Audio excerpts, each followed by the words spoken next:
Hey everyone, I'm Peter Stories here to guide you today.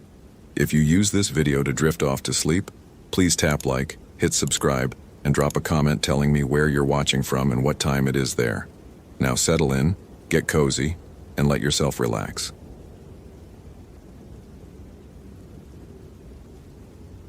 David Chen had cataloged 17 species of fungi along the Knife Lake portage before he noticed the teeth marks.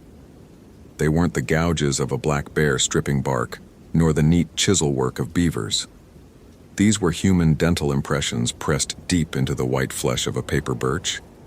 The wood around them darkened with something that looked disturbingly like dried saliva. David crouched beside the tree, his Bushnell rangefinder dangling forgotten from his neck as he traced the marks with a gloved finger.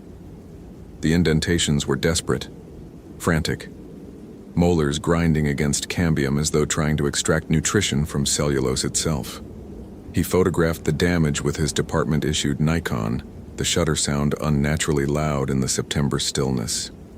The boundary waters stretched around him in every direction.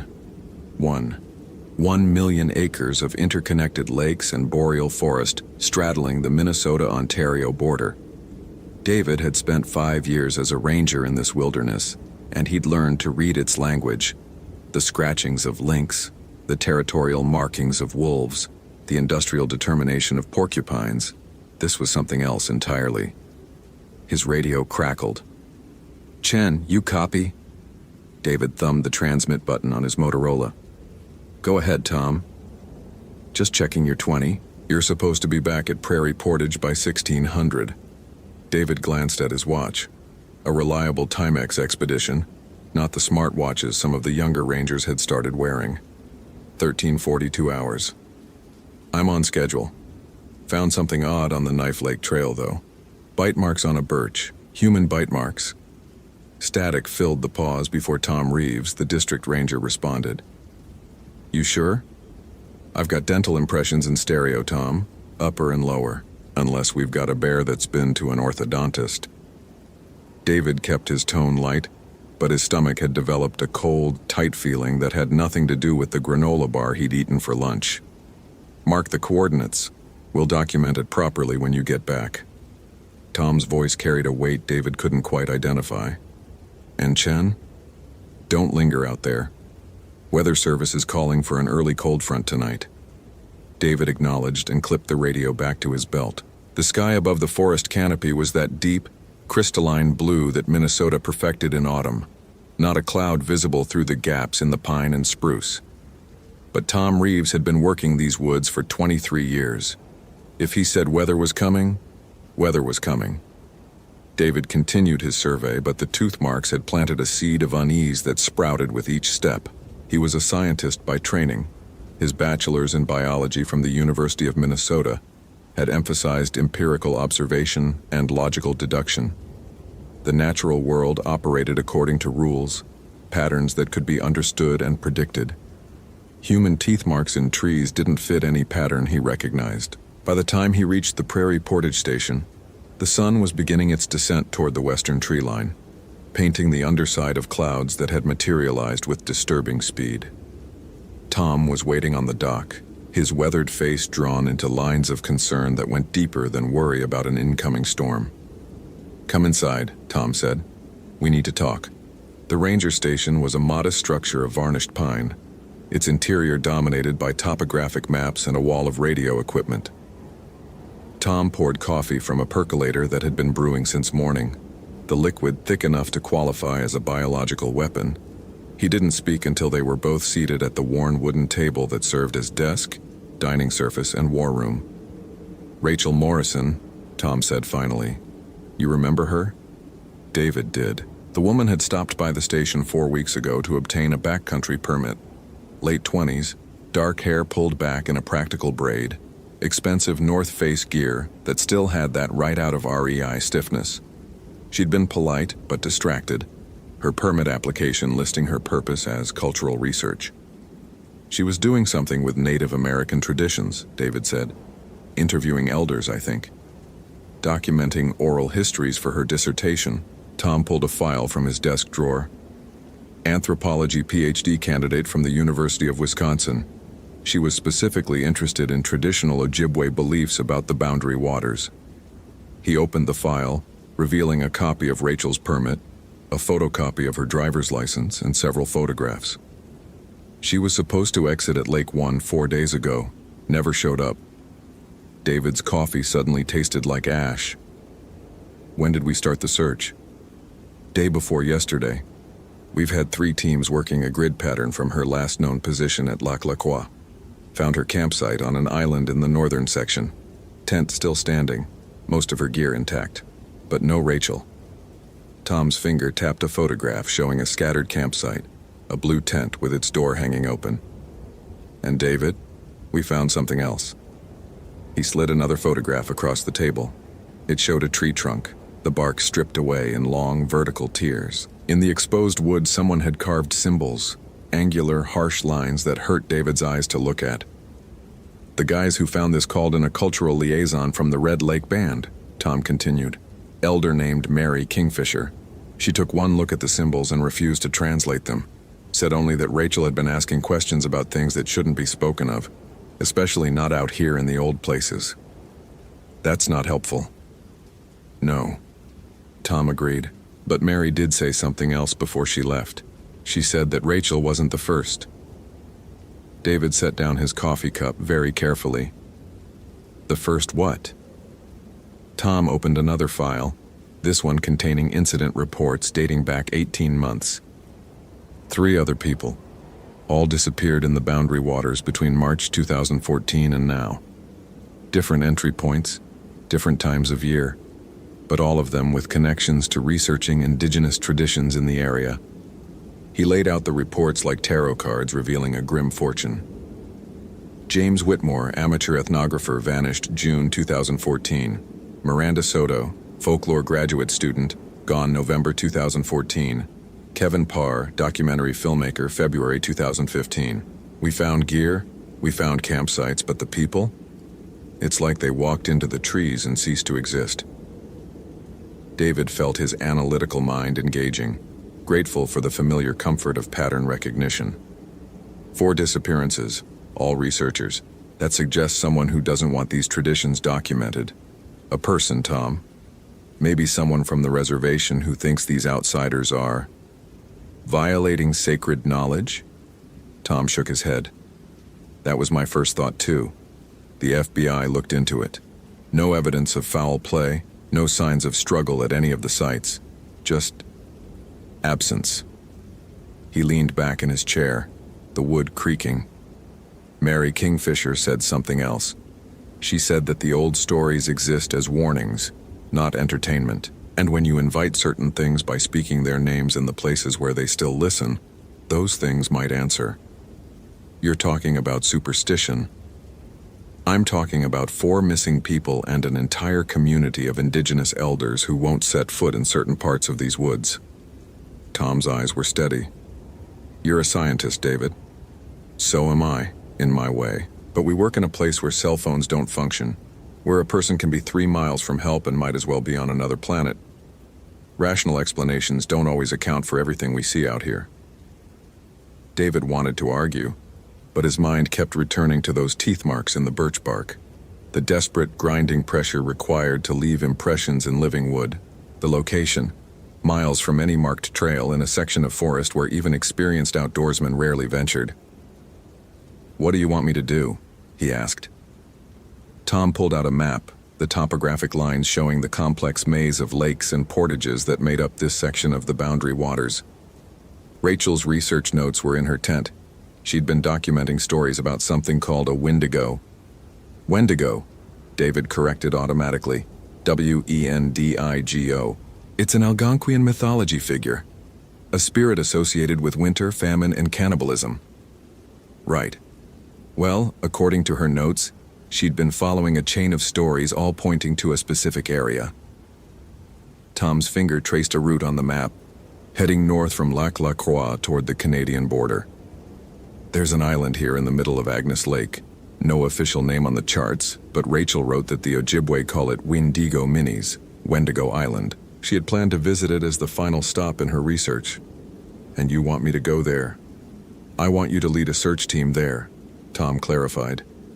2 other rangers, proper SAR protocols, emergency beacon, the whole 9 yards. But David, I need someone who can look at this with a clear head. Someone who won't get spooked by shadows and stories. He paused. I'm not saying I believe in monsters. I'm saying something is happening out there, and I need rational explanations before this turns into a media circus with conspiracy theorists crawling all over the boundary waters. David studied the map. Agnes Lake was remote even by boundary water standards, a solid 2-day paddle from the nearest road access, surrounded by terrain that became progressively more difficult to navigate. If Rachel had made it that far and something had happened, the isolation would have been absolute. When do we leave? David asked. Dawn tomorrow. I'll brief the rest of the team tonight. Tom stood, signaling the conversation's end. Get some rest. And David, pack warm clothes. That cold front I mentioned, it's coming in harder than forecasted. They're talking temperature drops of 30 degrees by tomorrow night. David nodded and headed for the door, but Tom's voice stopped him. One more thing. Those tooth marks you found today, I want you to show me exactly where tomorrow before we head north. Why? Tom's expression was grim. Because Knife Lake is directly south of Agnes Lake, and if someone or something is moving between them, I need to know the route. David's cabin was a 1/4 mile from the main station, a small structure he'd renovated himself over 5 Minnesota winters. He lit the propane heater, boiled water for freeze-dried stroganoff, and spread Rachel Morrison's research notes across his kitchen table while he ate. She'd been thorough. The notes spanned 2 spiral-bound notebooks filled with neat handwriting, sketches of symbols, and transcriptions of interviews. David read them chronologically, watching Rachel's academic interest gradually transform into something approaching obsession. The early entries were standard anthropological documentation, variations of the Wendigo myth across different Algonquian peoples, comparative analysis with European werewolf legends, psychological interpretations of the Wendigo psychosis that had been documented among isolated northern communities. Rachel approached the subject with scholarly detachment, noting discrepancies between sources and questioning the reliability of second-hand accounts. But around the middle of the second notebook, the tone shifted. August 12, 2015. Met with Joseph Kingfisher, Mary's husband, at his home in Red Lake. He was reluctant to speak at first, but eventually shared a story his grandfather told him. The elder had been a trapper in the boundary waters in the 1940s. During an unusually harsh winter, he and his partner were stranded for 3 weeks by a blizzard. When the weather cleared and other trappers reached their cabin, they found only the elder, alive but emaciated despite the cabin being full of preserved food. The partner was never found. The elder refused to eat for days after his rescue, and when he finally did, he vomited immediately. He spent his last years warning anyone who would listen. The hunger is not in your stomach. It lives in your chest, where your heart should be. And once it speaks to you in the silence, you will never be full again. Joseph wouldn't elaborate on what he thought had happened to the partner, but he kept returning to one phrase. Wendigo Kawin. The act of becoming Wendigo. David set down his fork, no longer hungry. He flipped forward through the notes. August 19th. Researched Wendigo Kawin in university archives. Found several ethnographic accounts from 19th and early 20th centuries describing execution rituals performed by Cree and Ojibwe communities. The accused were typically individuals who had survived periods of extreme famine in circumstances where others had died. Common symptoms included insatiable hunger despite eating, feeling intensely cold even in warm weather, claims of hearing voices speaking in unknown languages, violent ideation, and in extreme cases, actual acts of cannibalism. Traditional response was execution by fire or boiling, as normal methods of killing were believed ineffective. Psychological literature dismisses this as a culture-bound syndrome, a form of psychosis triggered by starvation and isolation. But the consistency of symptoms across centuries and vast geographical distances is remarkable. These accounts come from communities with no contact with each other, yet they describe virtually identical progressions. Question: if this is purely psychological, Why do the myths insist that Wendigo can be created by consuming human flesh even once, even without starvation? Why the emphasis on a spiritual transformation rather than simple madness? Rachel's academic voice was fraying at the edges. The later entries grew more fragmented, less concerned with citations and more focused on primary sources she'd convinced to speak with her. September 2nd, found reference to Wendigo Minis, Wendigo Island, in Fur Trade Journal dated 1823. French voyageur named Baptiste Leclerc wrote that his Ojibwe guides refused to camp on l'Île Maudite, the cursed island, in Agnes Lake.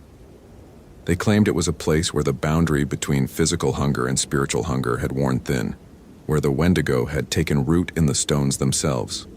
Leclerc thought this was superstition until one of his men, a French-Canadian named Moreau, went ashore to hunt. Moreau returned 3 hours later having caught nothing, but refused to speak about what he'd seen. That night, he stole all the expedition's pemmican and fled into the forest. His body was found 2 weeks later, partially consumed. The Ojibwe guide said it wasn't bears. The teeth marks were wrong. David's hands had gone cold despite the cabin's warmth. He forced himself to continue reading. September 7th. Mary Kingfisher finally agreed to speak with me, but only in her home, and only after I swore I wasn't planning to visit Wendigo Minis. I lied. She's the first person to explain what the island actually is. According to oral tradition passed through her family, it's a place where the Anishinaabe performed banishment rituals in the old days, long before Europeans arrived. When someone showed signs of Wendigo Kawin, when the hunger had begun to change them, they would be taken to the island and left there with no tools, no food, no means of escape. The idea was that isolation would either starve the Wendigo spirit and free the person, or complete the transformation in a place where it couldn't spread to the community. Mary said her great-grandmother claimed you can still hear them there. The ones who never died, never became fully Wendigo, but were trapped in between, neither human enough to die of starvation, nor spirit enough to transcend physical needs. Just endlessly hungry. She begged me not to go there. Said that the island remembers. Said that anyone who spends a night there will carry something back, even if they don't realize it. The Wendigo doesn't always look like the stories say, she told me. Sometimes it looks like you, sounds like you, thinks with your thoughts, until one day you realize the person you were has become the thing you're feeding. The final entry was dated September 11th, 2 days before Rachel was supposed to exit the boundary waters. I'm leaving for Wendigo Minis tomorrow. I know Mary would be disappointed, but I've come too far to turn back based on folklore. I need to see the island for myself. Document any physical evidence of these historical banishment rituals. If I can find artifacts, petroglyphs, burial sites, anything, it would be the archaeological corroboration that's missing from the ethnographic record. Though I'll admit, I've been having the strangest dreams lately. Always the same. I'm standing in a forest clearing and I'm so hungry I can feel my organs consuming themselves. There's something moving in the trees around me, circling, but I can't see what it is. I can only hear it breathing, except the breathing sounds like wind through empty ribs. And I know, in the dream logic way you know things, that if I can just catch it and eat it, the hunger will stop. I wake up ravenous every time. Yesterday I ate an entire day's worth of trail rations at 3 a.m. and still felt empty. It's probably just anxiety about the expedition, the mind playing tricks. I'm a scientist, for God's sake. I don't believe in spiritual possession, but Mary's last words to me keep echoing. The Wendigo doesn't possess you. It reveals what you already were. We're all hungry, Rachel. That's the human condition. The Wendigo just makes you honest about it. The notebook ended there. David sat in his cabin as darkness filled the windows, staring at Rachel's handwriting. The propane heater clicked and hummed, but he felt cold, a chill that seemed to originate from somewhere behind his sternum rather than the air around him. His dinner sat half-eaten on the plate. He should finish it. Waste was irrational and he had a long day ahead tomorrow, but when he looked at the cooling stroganoff, his stomach clenched with something that wasn't quite nausea. Outside, the wind was beginning to rise. The search team assembled at dawn beneath a sky the color of old bruises. David, Tom, and 2 other rangers, Jennifer Wu and Marcus Bradford, loaded 3 canoes with gear, supplies, and enough emergency equipment to handle a week in the backcountry if necessary. The temperature had dropped 20 degrees overnight, and David's breath came in visible plumes as he secured the waterproof cases containing GPS units, satellite phones, and first aid supplies. "Radio check," Tom said, and they each confirmed their handheld Motorola's were functioning on the designated frequency. "Cell phones won't work past Knife Lake, and even the sat phone gets dicey with the canopy cover. We stick together, we follow protocols, and nobody goes off alone. Clear?" They nodded. Marcus, a broad-shouldered former Marine with a decade of SAR experience, helped David lift the last canoe into the water. "You really think we're going to find her alive?" David considered the question. Statistically, survival rates in wilderness searches dropped precipitously after 72 hours. Rachel had been missing for 96. The overnight cold would have accelerated hypothermia risk. Without shelter and supplies, even an experienced outdoors person would struggle. "I think we'll find answers," David said, which wasn't a lie. They paddled north, following the chain of lakes and portages that stitched together the aquatic highway into the deep boundary waters. The forest pressed close on either side, a mixture of pine, spruce, birch, and aspen that created walls of vegetation so dense that the spaces between trees looked like entrances to nowhere. David kept his eyes on the water, on the rhythmic dip and pull of his paddle, on the flex of Jennifer's shoulders in the canoe ahead. Don't think about the dreams. He'd had them too last night. The same hungry darkness Rachel had described. Coincidence? Suggestion? The human mind was susceptible to narrative, especially when primed with detailed accounts from someone else. There was nothing supernatural about shared imagery. They reached Knife Lake by mid-morning. David guided them to the portage where he'd found the tooth marks the day before. The birch tree looked worse in daylight.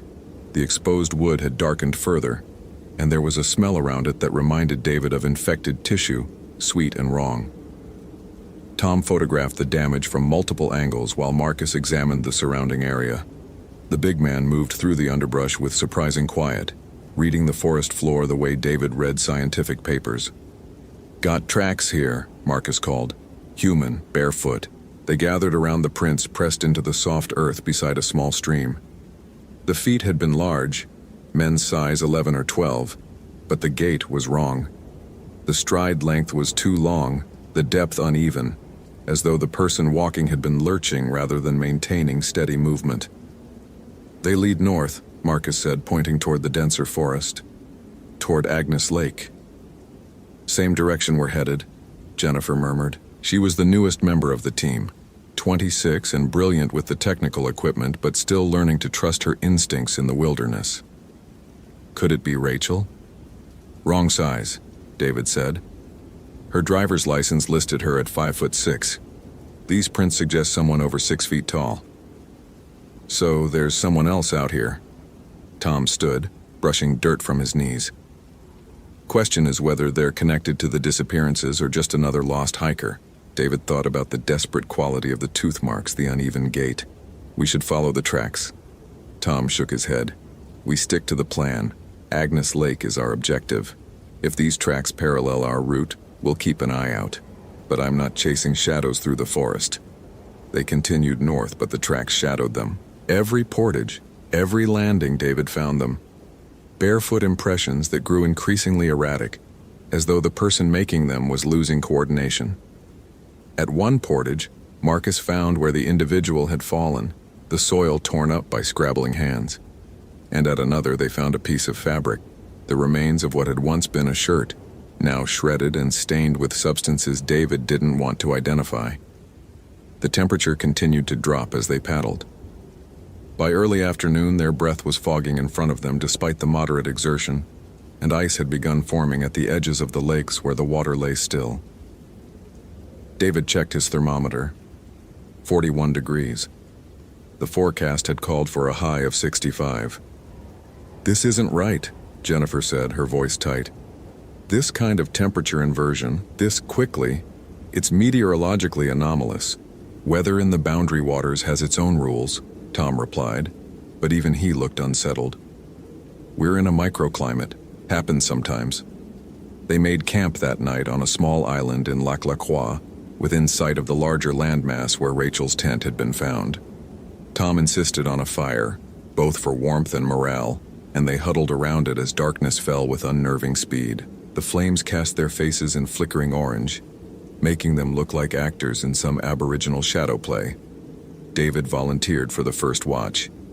He sat with his back to a white pine, watching the fire burn down to coals while the others slept in their tents.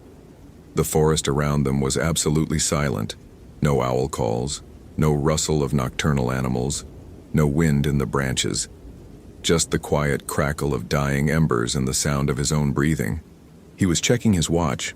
0237 hours, time to wake Marcus for the next shift, when he heard it. Footsteps, bare feet on stone, moving with that same lurching, uncoordinated gait the tracks had suggested.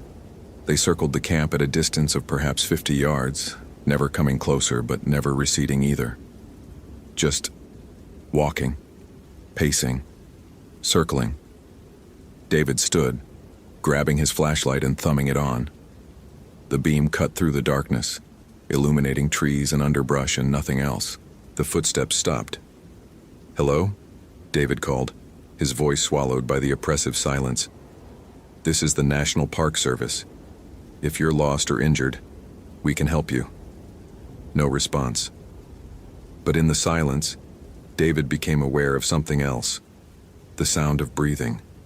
Heavy, labored, as though the person standing in the darkness was struggling to draw air into damaged lungs, or through a throat distorted by, disease? Injury? Hunger? The thought came unbidden, and with it a sympathetic clench in David's own stomach. When had he last eaten? The sandwich at lunch felt like days ago. He should wake the others, should make sure everyone was safe and accounted for, but first he needed to address this gnawing emptiness in his abdomen.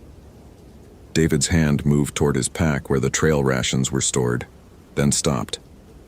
He'd eaten 3 hours ago. He couldn't possibly be hungry.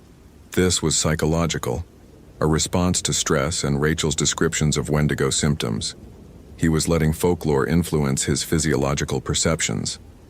The breathing in the darkness grew louder, closer, though David's flashlight revealed nothing but trees and shadows. And underlying the respiratory sounds was something else. A voice, maybe, or many voices, whispering in a language that predated English, predated French, predated anything David recognized. The words writhed at the edge of comprehension, almost forming meaning before dissolving back into incomprehensible susurration. One phrase, though, kept repeating.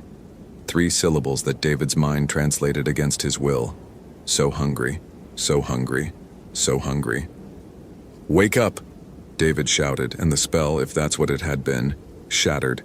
Marcus burst from his tent, Jennifer and Tom close behind, all of them armed with flashlights and Marcus carrying a service pistol, despite regulations discouraging firearms in the backcountry. "What happened?" Tom demanded. David swept his light across the tree line again. Still nothing. Someone was out there, circling the camp, barefoot.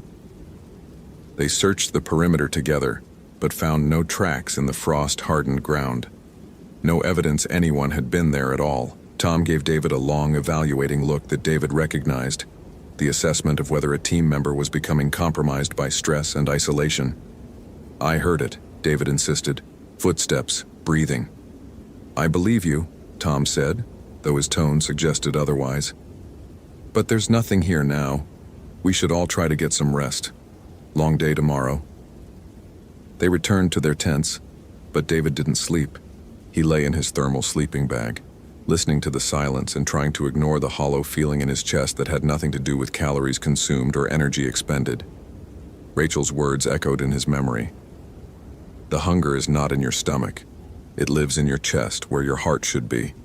Outside, something that might have been wind and might have been breathing moved through the trees. They found Rachel's campsite in the gray light of dawn. The tent sagged between its supports, the blue nylon dark with moisture. Her gear lay scattered, a backpack with its contents spilled across the ground, a camp stove still attached to a fuel canister, a waterproof bag containing her camera and laptop. Everything you'd expect from an interrupted departure, except the interruption had apparently come from inside the tent, rather than out. The interior showed signs of struggle. The sleeping bag was shredded, not cut but torn, as though something with tremendous strength had ripped through the fabric. The tent's mesh walls bore long tiers, the edges ragged, and on the nylon floor, written in what David desperately hoped was mud, were symbols matching those Rachel had photographed and sketched in her notebook. "Don't touch anything," Tom said, though none of them had moved toward the tent. They stood in a loose circle, staring at the ruin of Rachel Morrison's final camp.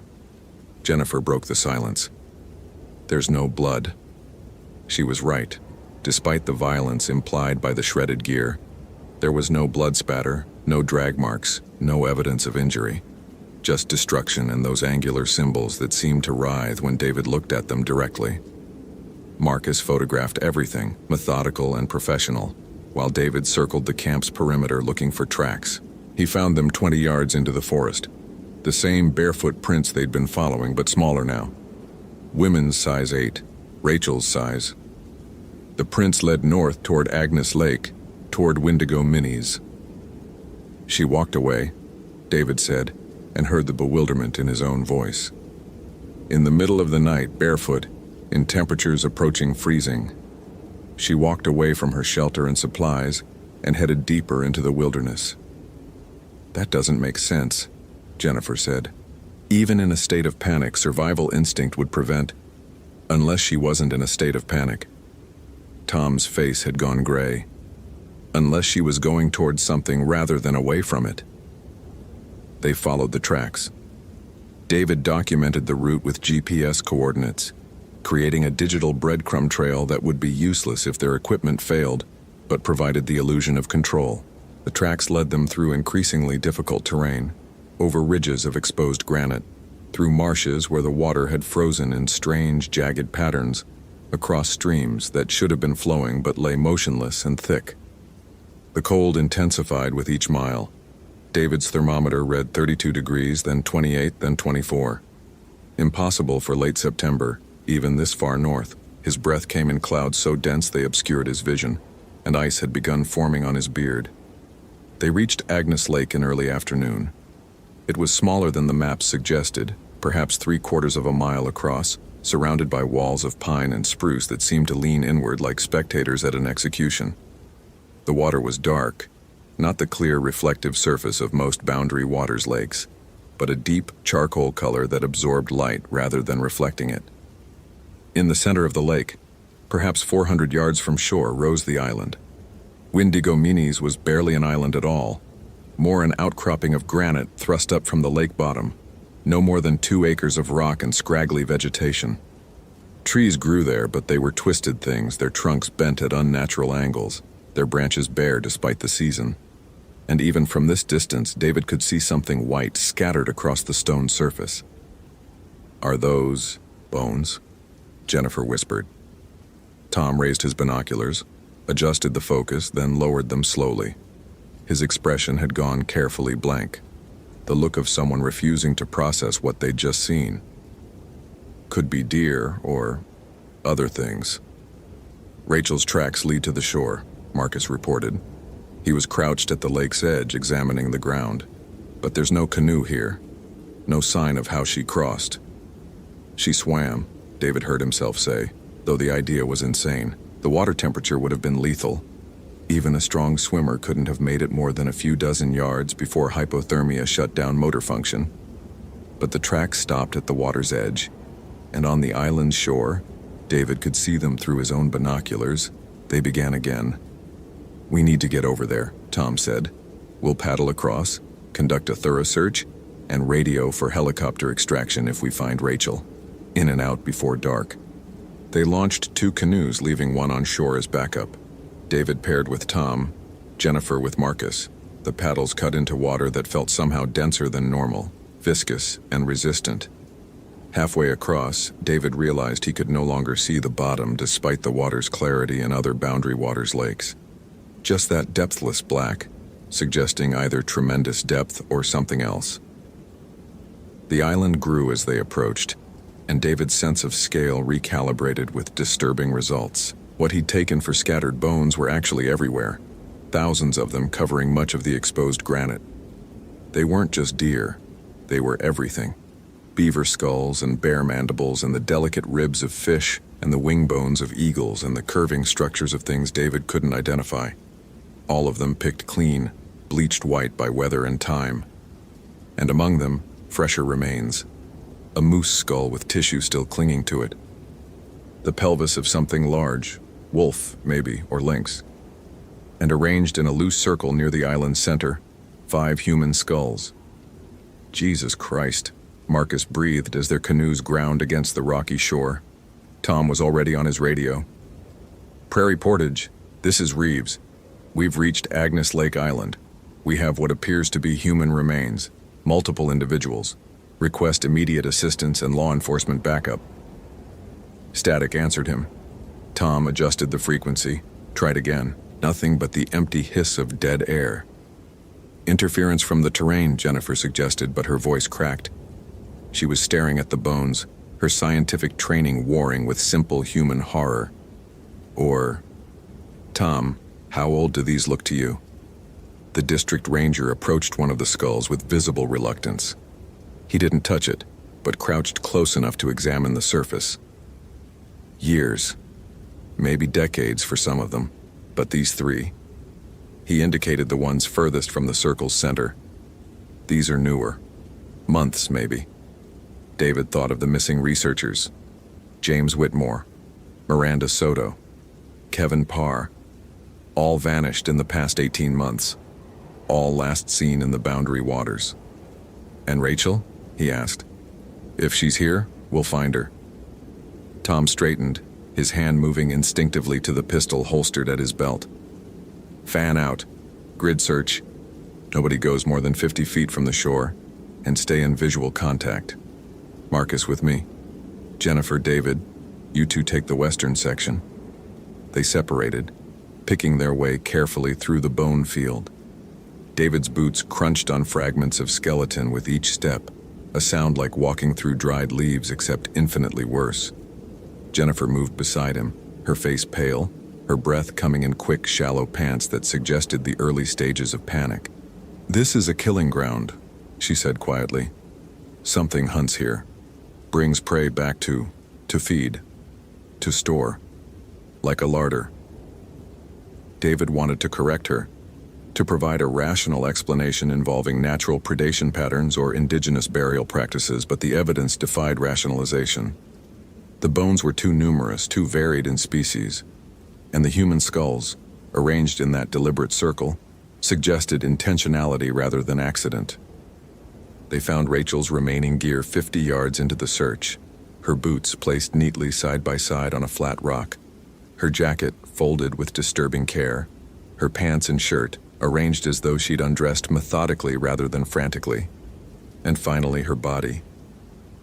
She lay in a shallow depression in the granite, naked and curled on her side in a fetal position. Her skin was gray, her eyes open and clouded, her mouth stretched in an expression that David first interpreted as a scream before realizing it was something else. Hunger. Desperate, consuming hunger captured in the moment of death. But that wasn't what made Jennifer sob and turn away, wasn't what made David's analytical mind fracture into static. Rachel had been eating herself. Her fingers were gnawed to the bone, the flesh stripped away with human teeth. Her forearms showed deep bite marks, chunks of muscle torn free. Her abdomen had been opened, not with tools but with fingernails, and tissue pulled out and partially consumed. The ground around her was littered with pieces of herself, a horrible feast that she'd apparently continued until her body simply shut down from trauma and blood loss. Tom. David's voice was someone else's, distant and hollow. Tom, we found her. The other 2 rangers arrived at a run, then stopped as abruptly as though they'd hit a physical barrier. Marcus made a sound like a wounded animal. Tom's face went absolutely white. Radio, he managed. "We need to call this in immediately." But the radios refused to function. Tom tried different frequencies, different positions, even sent Marcus back to the canoes to try from shore. Nothing worked. The satellite phone was equally dead, its screen showing full bars but failing to connect to any network. "We need to leave," Jennifer said. She was shaking, her arms wrapped around herself. "Right now. We document the location, mark it with GPS, and get back to civilization where communications work. This is a recovery operation now, not a search and rescue. We need proper equipment, law enforcement, a medical examiner." She was right. Standard protocol. David knew this, but his eyes were drawn to the 5 skulls in their ceremonial circle, and beyond them to something he'd initially mistaken for another stunted tree. It was a structure. A shelter made from branches and bark and other materials he didn't want to examine too closely, and from inside it came a sound that froze the blood in David's veins. Breathing. "There's someone alive in there," Marcus said, his voice tight with the controlled panic of a trained soldier facing something his training hadn't prepared him for. His hand was on his pistol. "Hello? We're with the Park Service. We're here to help." The breathing continued. Slow, labored, rattling. Not the sound of someone struggling to survive, but of something metabolizing existence at a pace that had nothing to do with human respiration. "We should leave," Jennifer repeated. But Marcus was already moving toward the shelter, his weapon drawn and held in a professional 2-handed grip. "Federal Ranger," he announced. "Come out slowly with your hands visible." The breathing stopped. In the sudden silence, David heard his own heartbeat, thunderous and impossibly loud. He heard the lake water lapping against stone. He heard the wind through the bones. And then, from inside the shelter, a voice. So hungry. It was male, the words shaped by a throat that had forgotten how human speech worked. The syllables dragged and clicked, wet and wrong. "So hungry. Why did you come here? Now I have to share." Marcus froze, his training inadequate for the decision tree this presented. "Come out of there now." "Can't." The voice held a note of terrible amusement.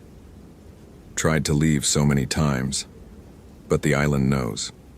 It knew what I was becoming even before I did. And now I'm part of it. Part of what it remembers, huh?" Tom had his radio out again, clicking through channels with increasing desperation. "We're federal law enforcement officers. You're in a restricted area." "Restricted?" The voice laughed, a sound like ice cracking. "Yes, restricted. That's one word for it. The old people had better words. Windigu Kawin, the becoming place, where hunger transforms from need to identity." The shelter began to move, not collapsing or being pushed aside, but changing shape. The materials that composed it rearranging as something emerged from inside, something that had once been human. It stood, barely, on legs that had lost the architecture of normal bipedal locomotion. The joints bent in multiple directions, giving it a lurching, insectile quality. The torso was emaciated beyond possibility, the ribs clearly visible through skin that had gone gray-white like a corpse preserved in peat. The arms were too long, the fingers extended by what looked like exposed bones where fingernails should have been. But the face was worst. It retained enough humanity to be recognizable as a face, eyes, nose, mouth in their proper places. But the proportions were wrong, the mouth stretched too wide, the teeth filed or worn to points. And in the eyes, David saw awareness, intelligence, and an emptiness so profound that looking at it created a sympathetic void in his own chest. "Kevin Parr," Tom breathed, "the documentary filmmaker. You went missing in February." "Went missing?" The thing that had been Kevin echoed. Such a euphemism. "I came here to film a story about Wendigo mythology. Got more authentic than I planned." Those terrible eyes fixed on Tom. "You brought food. How kind." Marcus fired. The report of the pistol was shockingly loud in the confines of the island, and David saw the bullet hit. Center mass. Perfect shot. Kevin's body rocked backward. a hole opening in his chest that should have been lethal. He looked down at the wound, then back up at Marcus. When he smiled, the stretched mouth revealed that every one of his teeth had become carnivorous. "Doesn't work that way," Kevin said. "I'm not alive anymore. Not dead either. Something between. Something the old rituals made sure would never leave this place." He took a step forward, that horrible, lurching gait. "But you brought my exit strategy. Fresh bodies. Fresh meat. If I consume you, all of you, I'll have enough strength to swim to shore, to walk away, to finally stop being hungry." David's mind was screaming at him that this violated every principle of biology, physics, and rationality he'd ever learned. Dead tissue didn't move. Bullets killed. Monsters didn't exist. But Rachel's research notes had been clear about one thing. The Wendigo wasn't supernatural. It was a transformation. A corruption of human hunger into something that transcended the physical need for calories and became existential. A state where the act of consumption was the only remaining identity. "Run," Tom said quietly.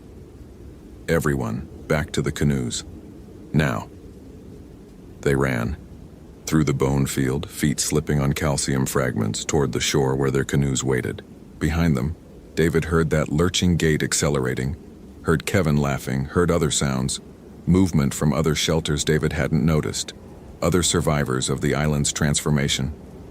"The skulls!" Jennifer screamed. "The skulls in the circle, they're moving!" David risked a glance back. The 5 skulls were indeed shifting, tilting upward as though reanimated by some force that had nothing to do with muscles or nerves. And from the empty eye sockets, that same horrible awareness stared out. Not ghosts, not spirits. Something worse. Consciousness without death, hunger without end. Existence stretched into an eternal present where the only constant was need. They reached the canoes. Marcus and Jennifer tumbled into one, Tom and David into the other. They pushed off from shore with desperate strength, paddles biting into dark water. The things on the island didn't follow. They gathered at the shore, Kevin and at least 3 others in various stages of transformation, plus those animated skulls dragging themselves forward on exposed neck vertebrae. They stood and watched and called out in voices that were no longer human.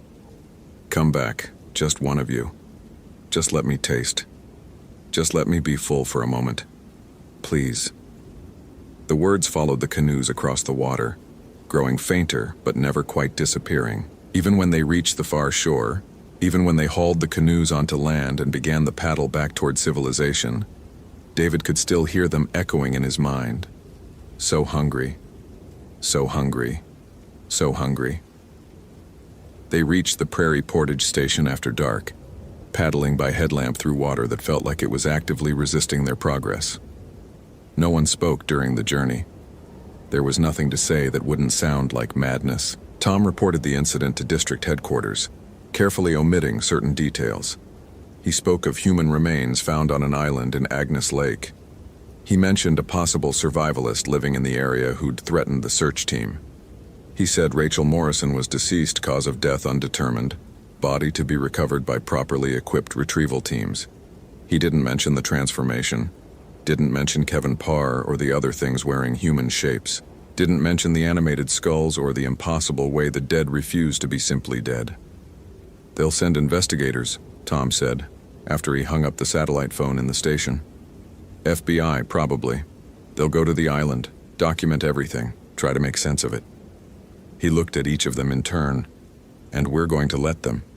We're going to give statements about what we saw, factually accurate statements that don't include interpretations or speculation. We found remains. We encountered a disturbed individual. We felt threatened and withdrew. That's the truth." "Is it?" Jennifer's voice was small, hollow. "Is that the truth? Or is it just the acceptable version?" Tom didn't answer. David lay in his cabin that night, unable to sleep. His mind kept returning to Rachel's research notes, to the descriptions of Wendigo Cowan, to the photograph of the symbols carved in trees. The Wendigo wasn't a creature that attacked you. It was a state you entered, A transformation catalyzed by circumstance but rooted in something deeper, in the fundamental human capacity for hunger that went beyond physical need. He thought about Kevin Parr, trapped on the island for 8 months. Had he started out planning to document a story about folklore? Had he laughed at the idea of supernatural monsters? And at what point had isolation and fear, and the simple, grinding reality of hunger, begun to change him into something that couldn't die and couldn't be satisfied? David's stomach growled. He'd barely eaten since leaving Agnes Lake, his appetite destroyed by what he'd witnessed. But now, in the darkness, the hunger asserted itself. Simple, biological, demanding. He got up, moved to his kitchen, and assembled a sandwich from the food in his refrigerator. As he ate, he tried to convince himself that the hollow feeling in his chest had nothing to do with what had happened on the island, that it was just hunger, normal human hunger that would be satisfied by normal human food. But Rachel's words haunted him. The Wendigo doesn't possess you. It reveals what you already were. David finished his sandwich. The food hit his stomach and the hunger didn't diminish at all. 3 days later, the FBI retrieval team reached Agnes Lake. They found human remains on the island, the skulls, Rachel's body, scattered bones from dozens of individuals across multiple decades. They documented everything meticulously. They found no trace of living survivors, no shelters, no threatening individuals, no evidence that anyone had been living on the island recently, just bones and the whisper of wind through twisted trees. The official report concluded that Rachel Morrison had suffered a psychotic break triggered by isolation and stress, resulting in self-inflicted injuries that proved fatal. The other remains were attributed to historical indigenous burial practices and natural predation patterns. The investigation was closed. David read the report in his cabin and knew it was a lie, not through malice but through the simple human inability to acknowledge certain kinds of truth. The investigators had seen what they could accept seeing. Everything else had been filtered out by their rational minds, translated into comfortable explanations. He understood. He'd been doing the same thing for 2 weeks, telling himself that the persistent hunger was psychological, that the dreams of walking through forests with Kevin Parr's voice whispering in his ears were just trauma, that the way food no longer satisfied was just depression. But the truth was there in his refrigerator. 3 days' worth of groceries consumed in a single night. It was there in his medical records. Unexplained weight loss despite increased caloric intake. It was there in the way he caught himself studying his reflection, looking for the first signs of transformation in his eyes. The island had marked him. Not with a curse or possession, nothing so supernatural. It had simply revealed something that had always been there. The capacity for hunger that went beyond need. The void at the center of human consciousness that no amount of consumption could ever truly fill. David returned to work. He filed reports. He maintained trails. He assisted hikers who got lost in the boundary waters. And every night, he lay in his cabin and felt that hollow ache growing, spreading from his stomach into his chest, into the space where his heart beat out a rhythm of want. He thought about returning to Agnes Lake, about taking a canoe and paddling north and letting the island complete what it had started, about joining Kevin and the others in that eternal present where hunger was identity and consumption was the only constant. But he didn't. Not yet. Instead, he ate, and ate, and ate, and felt nothing but the growing emptiness that no amount of food could satisfy, because the Wendigo didn't transform you. It just made you honest about what you'd always been, a creature of hunger, wearing the mask of civilization, pretending that the void could be filled. And now David knew the truth. The void was all there was. The void was all there had ever been. In the boundary waters, winter came early that year. Snow fell in October, and by November the lakes were frozen solid. Rangers reported unusual predation patterns, deer carcasses stripped beyond normal scavenger behavior, moose found gutted with no sign of the predator that killed them. And sometimes, hikers claimed to see a figure moving through the distant trees, tall, thin, lurching with an unnatural gait, always moving north, always heading toward Agnes Lake. David Chen submitted his resignation in December. His supervisor accepted it with concern but without surprise. Everyone knew the search for Rachel Morrison had affected him deeply. He needed time to process, to recover. No one questioned why he planned to spend his final weeks completing a long-term research project in the northern boundary waters, why he packed enough supplies for 2 months, why he requisitioned a canoe and paddled north as the last autumn colors faded to winter gray. And no one was there to see him reach Agnes Lake on the shortest day of the year, when darkness came early and stayed late. No one heard him drag his canoe onto the island's rocky shore, or saw him walk through the bone field to the circle of skulls. No one witnessed his transformation, except the things that were already there, waiting, welcoming him home to the place where hunger was honest and consumption was eternal. In the spring, when the ice melted and the first brave hikers ventured into the deep wilderness, they reported a new addition to the island, a sixth skull in the ceremonial circle, positioned with care, its eye sockets facing north toward the darkest, deepest parts of the forest. The boundary waters remembered, the island remembered, and what it remembered was that some hungers could never be satisfied, only fed. Hope you felt genuine terror. If you appreciate authentic horror rooted in real folklore, consider following for more stories. Which moment scared you most? Share your theory about what David truly became. Christopher Dalton had learned to trust his instincts after 18 years with the National Park Service, and his instincts told him October mornings in the Hoh rainforest were the best part of the job. He filled his thermos with black coffee at 5:47 a.m., exactly 13 minutes before sunrise. The same ritual he'd performed every autumn morning since transferring to Olympic National Park in 2003. The ranger station smelled of cedar and old paper, familiar and grounding. His Garmin eTrex GPS sat charging on the desk beside incident reports he'd already filed. A routine week of lost day hikers and one broken ankle on the Hoh River Trail. Nothing he hadn't handled 100 times before. The radio crackled. "Dalton, you copy?" Jenny Reeves, the morning dispatcher, sounded tired. "Copy. What have you got?" "Possible missing person. Female, 23. Didn't check in at Sol Duke yesterday evening. Vehicle still in the Hoh rainforest lot. Hannah Westbrook. Student from UW." Chris pulled on his forest green jacket, already running through protocols in his mind. University of Washington kids came out here every fall, usually prepared, occasionally reckless. Time she was due back? 4 p.m. yesterday. Friend called it in at 9 last night. We waited the standard window. "I'm heading out now. Send me her vehicle description and any trail permits." "Chris?" Jenny's voice shifted, something uncertain creeping in. Her friend mentioned she was doing research, something about immigrant folklore and old-growth forests. Said Hannah was chasing a legend. He grabbed his pack, first aid kit, emergency beacon, rope, the Motorola radio that actually worked in the deep forest where his cell phone became a useless brick of plastic and circuits. They all chase something out here. I'll find her. The October air bit at his face as he drove the 15 miles to the trailhead, the 2-lane road cutting through walls of moss-draped Sitka spruce that had been growing since before Columbus touched the Americas. Dawnlight filtered gray-green through the canopy, turning the world into an aquarium.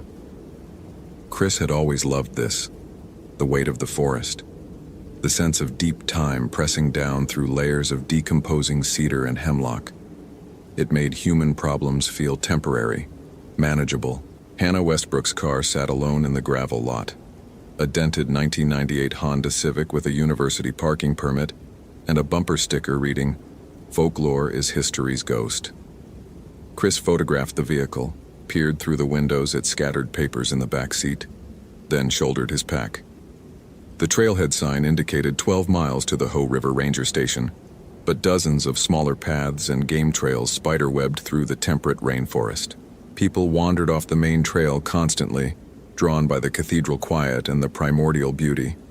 He started up the Hall of Moss's trail, boots finding easy rhythm on the soft earth. The forest swallowed sound differently here than in drier woods, everything muffled and close like walking through a green lung.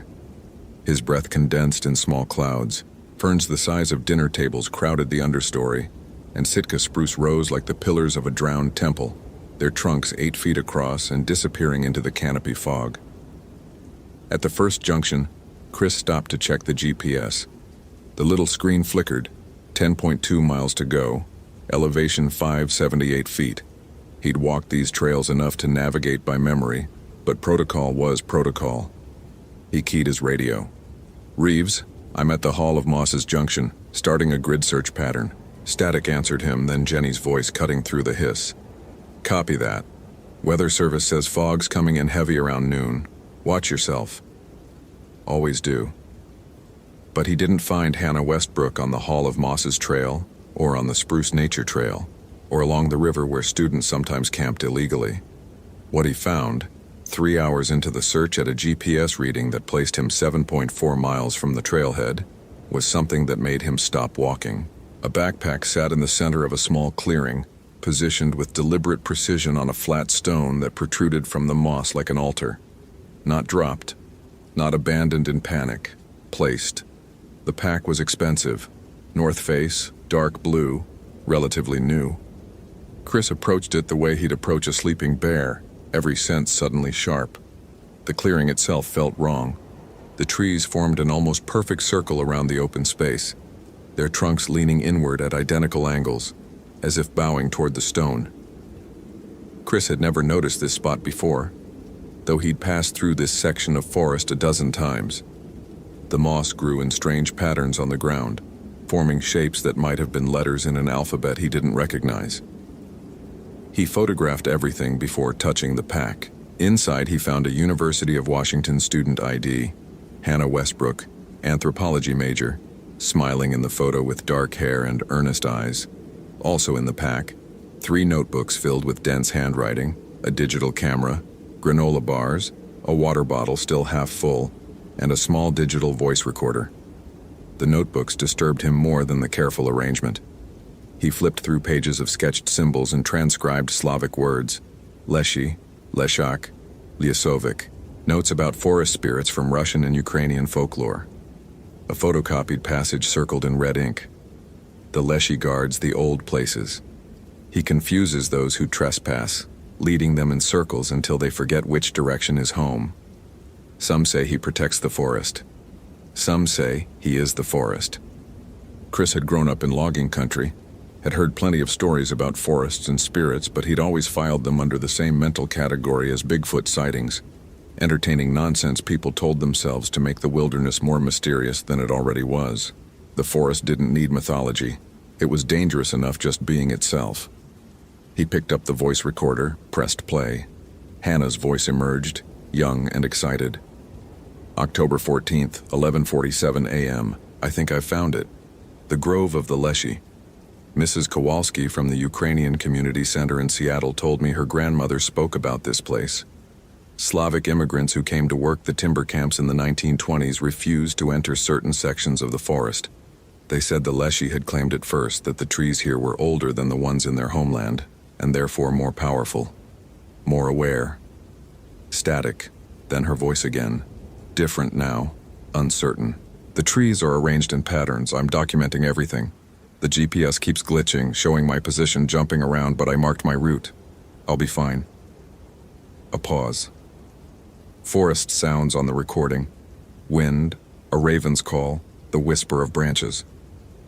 It's 3:15 p.m. I've been walking for 3 hours, but I keep coming back to the same clearing. That's impossible. I've been following my trail markers, but... Her breathing quickened. The markers are moving. I saw one tied on a hemlock 20 minutes ago, and now it's on a different tree. I'm not crazy, I'm not... The recording dissolved into static, then Hannah's voice, barely a whisper. The trees are walking. Oh God, they're walking. The recording ended.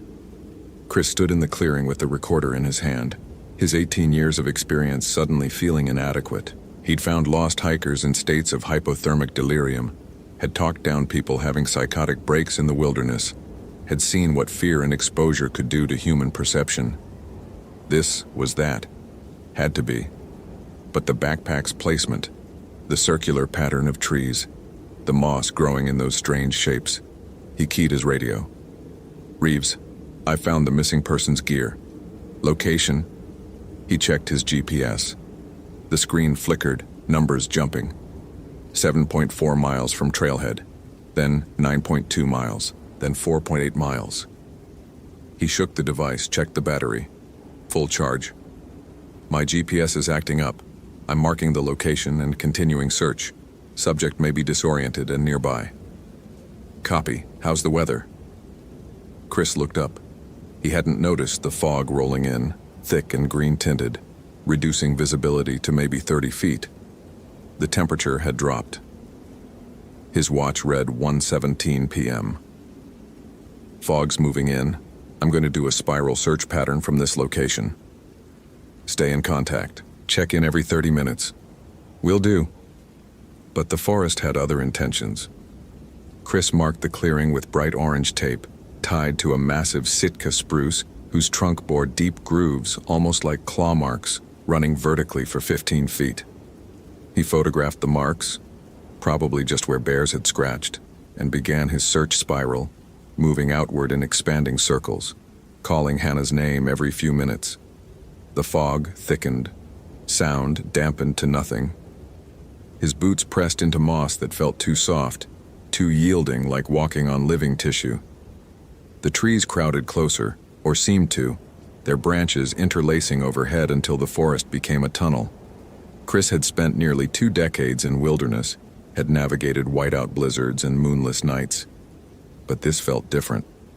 The forest was doing something to his sense of direction, making every Sitka spruce look identical, every nurse log and fern grove a repetition. After 20 minutes, he stopped to check his GPS again. The screen showed his position as 12.3 miles from the trailhead, but also 3.7 miles, both readings flickering on the display simultaneously. A circle appeared on the map, roughly where he estimated the clearing to be, and then another circle and another, multiplying until the screen showed dozens of overlapping circles spreading across the digital map like ripples in water.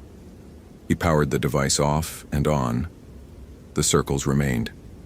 "All right," he said aloud, voice swallowed by the fog. "Electronics malfunction. No problem. I know these woods." But did he? He'd turned around from the clearing, or had he? The orange tape marking his starting point was nowhere visible, and he'd only walked 20 minutes. He should be able to see it through the fog. Instead, he saw only trees, fog, moss, and more trees in every direction, identical and indifferent. Chris pulled out his compass. The needle spun lazily, making a full rotation, then another, never settling. He tapped the housing. The needle continued its slow spin, hypnotic and wrong. His heart rate increased. Not panic, not yet, just the adrenaline response of a body recognizing something off in its environment. He was a professional. He'd taught wilderness survival courses. He would not be defeated by fog and malfunctioning equipment. He tried the radio. "Reeves," Dalton checking in. GPS and compass both acting strange, continuing search on foot navigation. Static answered him. Then something that might have been Jenny's voice or might have been the wind in branches, layered and echoing. "Where are you? Where are you? Where?" "Repeat that, Reeves. You're breaking up." More static. Then distinctly a voice that wasn't Jenny's, old, creaking, like wood settling. "You cannot leave. You have entered." Chris's thumb hovered over the transmit button. He hadn't pressed it. The voice had come through on its own. "This is Ranger Dalton requesting radio check," he said clearly, forcing his voice steady. "Dispatch, respond." Nothing. The radio hissed empty static, and underneath it, barely audible, the sound of breathing that wasn't his own. He clipped the radio to his belt, drew in a slow breath and started walking in what his internal sense insisted was west, back toward the trailhead. The fog pressed against his face like cold gauze. Shapes moved in his peripheral vision. Tree trunks, he told himself. Just tree trunks distorted by mist and imagination. But tree trunks didn't breathe, didn't shift position when he wasn't looking directly at them. He'd walked for 40 minutes when he found the clearing again. The same flat stone, the same circle of inward-leaning trees. Hannah's backpack still resting on the altar stone as if he'd never moved it. Impossible. He'd walked in a straight line. Compass be damned. He knew direction by instinct, by the way lichen grew on bark, by the angle of branches. He couldn't have circled back. Yet here it was. Chris picked up the backpack, looked inside. Everything exactly as he'd found it. He checked his own pack. Hannah's ID was still there in his pocket where he'd placed it. So there were 2 backpacks. Or he'd been walking in circles for 40 minutes and his mind had invented the memory of taking the ID to protect itself from accepting what was happening. He sat down on the stone, made himself think rationally. Disorientation was a known effect of dense fog and repetitive terrain. The GPS malfunction was explainable. Solar flares could disrupt satellite signals. The compass, too, mineral deposits in the rock could create magnetic anomalies. The voice on the radio was probably cross-chatter from another frequency. Everything had a rational explanation. Except the trees. He'd marked the massive Sitka spruce with orange tape, tied it on the south-facing side. The tape was now on the north-facing side. He was certain. Absolutely certain. He approached the tree, touched the grooves in the bark. They were warm. Living wood shouldn't be warm in October fog. Chris pulled his hand back. His fingers came away tacky, coated with something clear and viscous like sap, but thicker. It smelled of rot and earth and something older, something that made the hindbrain whisper warnings. He wiped his hand on his pants, breathing faster now, and that's when he saw them. Footprints. Fresh human footprints in the moss, leading away from the clearing. Smaller than his boots, Hannah's size. The prints headed north, toward the deeper forest where the Hoh River carved through ancient cedar groves. Relief flooded through him. Physical evidence. A trail to follow. He was back in familiar territory. Search and rescue, tracking, finding the lost. He knew this.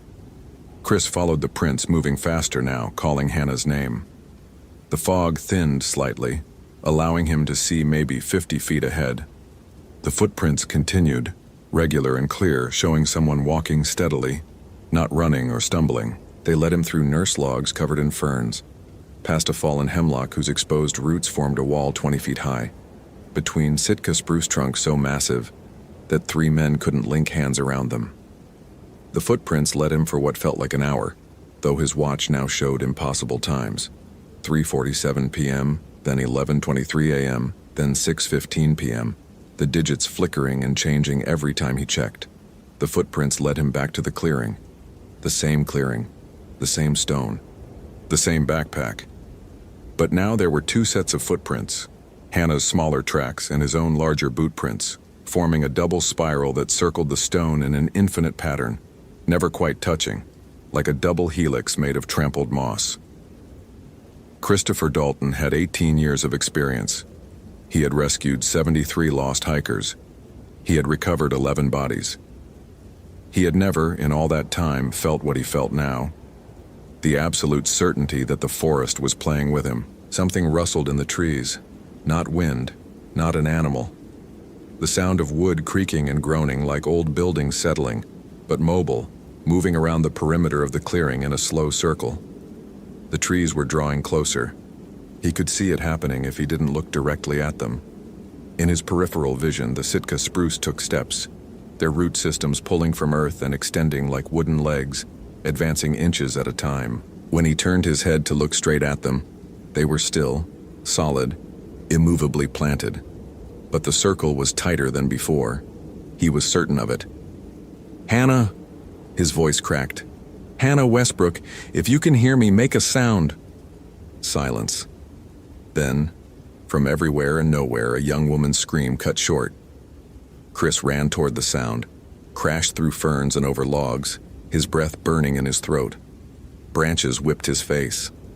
The fog closed in again, suffocating and complete. He ran for what might have been minutes or hours, his sense of time shattered, running on pure instinct and 18 years of experience that were now worth absolutely nothing.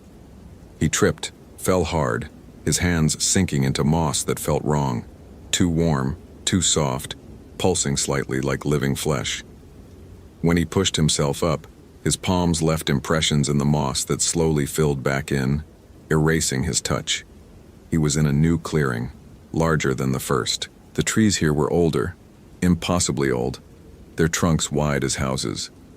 In the center stood a structure made of twisted branches and moss, shaped like a doorway, but leading to nothing, just more forest beyond. Symbols marked the frame, carved deep into the wood, the same symbols from Hannah's notebooks. Slavic characters spelling out warnings or invitations, he couldn't tell which. And beside the doorway, arranged in a careful pattern, were objects. A hiking boot, child-sized. A pocket watch, stopped at 3:47 p.m. A flannel shirt rotted to fragments. A femur bone, old and moss-covered. A tin cup rusted through. More items, dozens of them, extending in a spiral around the doorway. Artifacts of people who'd entered the forest and never left, spanning decades, maybe a century. At the end of the spiral, fresh and new, sat Hannah's digital camera. Chris picked it up with shaking hands, powered it on. The battery was full. The screen showed a series of photos, the last ones time-stamped at 4:23 p.m. yesterday. He scrolled through them. Photos of the forest, normal trees and moss. Then photos of trees that seemed to have faces in their bark. Then photos where the faces were clearer, watching the camera. Then a photo of the branch doorway taken from the other side, looking back toward where Chris now stood.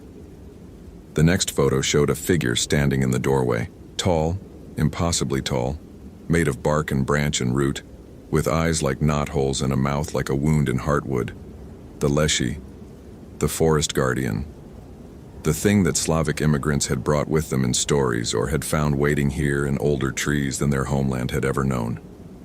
The last photo was Hannah's face, a selfie, tears streaming, her mouth open in a scream, and behind her, the Leshy's wooden hand resting on her shoulder. Chris dropped the camera. "I'm sorry." The words came out unbidden. "I'm sorry for intruding. I'm looking for Hannah Westbrook, please. I just want to find her and leave." The trees groaned, a chorus of creaking wood that might have been laughter, or might have been something far older than human emotion. The fog swirled, and in it he saw shapes, dozens of shapes standing between the trees, formed from bark and moss and shadow. The lost ones. People who'd wandered too deep, stayed too long, disrespected the old places. One of the shapes moved closer, female or had been. Her face was smooth wood now, her hair trailing moss, her body halfway between human and tree. She raised one hand, and he saw Hannah's bracelet on her wrist, a silver chain with a tiny compass charm. "Hannah?" His voice was barely a whisper. The Hannah thing tilted her head, and when she opened her mouth, beetles crawled out instead of words. She pointed behind him. Chris turned. The Leshy stood in the branch doorway, 8 feet tall, its body a twisted mass of Sitka spruce and cedar, its face ancient and patient and utterly devoid of anything he could reason with. It raised one arm, and the trees around the clearing groaned and shifted, tightening the circle. "You cannot leave," it said, voice like 1,000 branches breaking in wind. "You have entered. The forest remembers." Chris's mind raced through possibilities. His radio was dead, his GPS useless, his compass spinning. He had no weapon that could fight this, no experience that prepared him for this. 18 years meant nothing. All his competence, all his confidence, all his certainty about understanding these woods, stripped away in hours. He thought of Hannah's notebook, the photocopied passage. Some say he protects the forest. Some say he is the forest. "I respect the forest," Chris said, surprised by the steadiness in his voice. "I've protected it for 18 years. I enforce the rules. I keep people safe." The Leshy moved closer, its feet making no sound on the moss. "You enforce your rules, not ours. The forest was here before your paths, before your signs, before your maps that claim to show what cannot be shown. You walk through the old places and believe you understand them. You do not. Then teach me." Let me learn. Let me... He swallowed. Let me go, and I'll make sure others respect. You still do not understand. The Leshy's wooden face leaned close, Knothole's eyes seeing through him. There is no leaving, there is only choosing. Stay and become part of the forest like the others. Or what? Walk through the doorway, return to your world. But you will carry us with you. You will remember that your confidence was false, that your competence was illusion, that the wilderness you believed you mastered was merely tolerating your presence. You will never trust your instincts again. You will doubt every tree, every shadow, every moment of certainty. You will live, but you will never be whole. The choice wasn't really a choice. Chris looked at the Hannah thing, at the other lost ones, at the spiral of artifacts from a century of disappearances. I'll walk through, he said. The Leshy stepped aside. Chris approached the branched doorway, every muscle trembling. Behind him, the lost ones watched with wooden eyes. The fog pressed in from all sides. He could feel the forest's attention on him, vast and ancient and patient. He stepped through the doorway. The dispatcher found him at 7:47 a.m. on October 16th, sitting on the ground at the Hall of Moss's trailhead parking lot, exactly where Hannah Westbrook's Honda Civic sat alone. He was covered in moss and soil, his GPS smashed, his compass bent. He was holding Hannah's student ID in one hand and her voice recorder in the other. When they asked him what happened, he could only say he'd gotten lost. When they asked about Hannah Westbrook, he said he couldn't find her. When they asked why he'd been gone for 31 hours when his last radio contact had been 4 hours ago, he had no answer. They found Hannah's backpack in the clearing exactly where Chris had reported it. They found her camera. They found her notebooks. They never found Hannah. The official report listed her as missing, presumed dead, cause unknown. The unofficial whispers in the ranger station were about Chris Dalton's mental break, about how the best of them could snap under the isolation and pressure. Chris turned in his resignation 3 weeks later. He couldn't patrol the trails anymore, couldn't trust that the trees were in the same places he remembered, couldn't shake the feeling that the forest was watching him, waiting to see if he'd tell anyone the truth. He never did tell. Who would believe him? He barely believed himself. But on October nights, when the fog rolls through Olympic National Park and the old Sitka spruce groan in wind that isn't blowing, Christopher Dalton sits in his apartment in Seattle and listens to Hannah's voice recorder, played low so his neighbors won't hear. October 14th, 11:47 a.m. I think I've found it, the grove of the Leshy. And underneath her voice, if he turns the volume up high enough, he can hear something else. The sound of trees walking, the creak of ancient wood, the breathing of a forest that was here before maps, before names, before humans believed they could understand it. The Leshy keeps its promises. Chris lives, but he is not whole.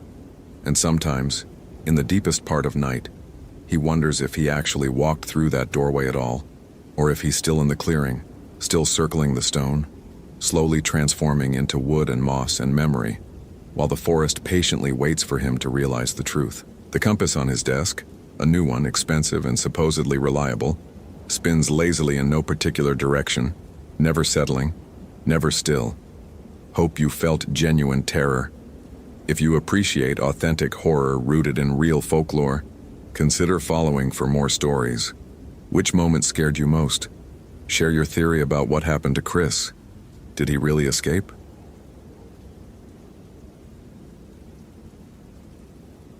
Daniel Carter had spent the better part of 3 hours cross-referencing incident reports when the pattern first emerged from the spreadsheet like a face forming in static. 4 disappearances. Same general area. Same time of year. Always late October. Always within a 7-day window. The earliest dated back to 1984. The most recent was 6 days ago. Lauren Mitchell, 27, experienced backpacker, last seen on the Cascade Pass Trail in North Cascades National Park. He leaned back in his chair at the ranger station, the fluorescent lights humming overhead, and rubbed his eyes. The logical part of his brain, the part that had earned him a degree in forestry management, and a reputation as the guy who solved problems with data rather than gut instinct, told him this was confirmation bias. He was looking for patterns because a young woman was missing and he needed something to grasp onto. People disappeared in the wilderness. It happened. Usually they turned up dehydrated, injured, or embarrassingly lost. Sometimes they didn't turn up at all. But 4 people over 30 years, all in the same 5-mile radius, all during the same week in October? Daniel pulled up the digital topographical map on his aging desktop computer. The cursor hovered over the confluence of Cascade Pass Trail and the route leading up towards Saheli Glacier Camp. Elevation 5,400 feet at the pass itself, climbing to 7,600 feet at the glacier. Steep terrain, crevasses, weather that could turn from clear to whiteout in 20 minutes. He'd worked North Cascades for 8 years now, and he knew that stretch of wilderness could kill you in a dozen different ways without breaking a sweat. His phone buzzed. Text from Ranger Sarah Mendez, who was coordinating the search for Lauren Mitchell. Any luck with those old reports? Daniel typed back.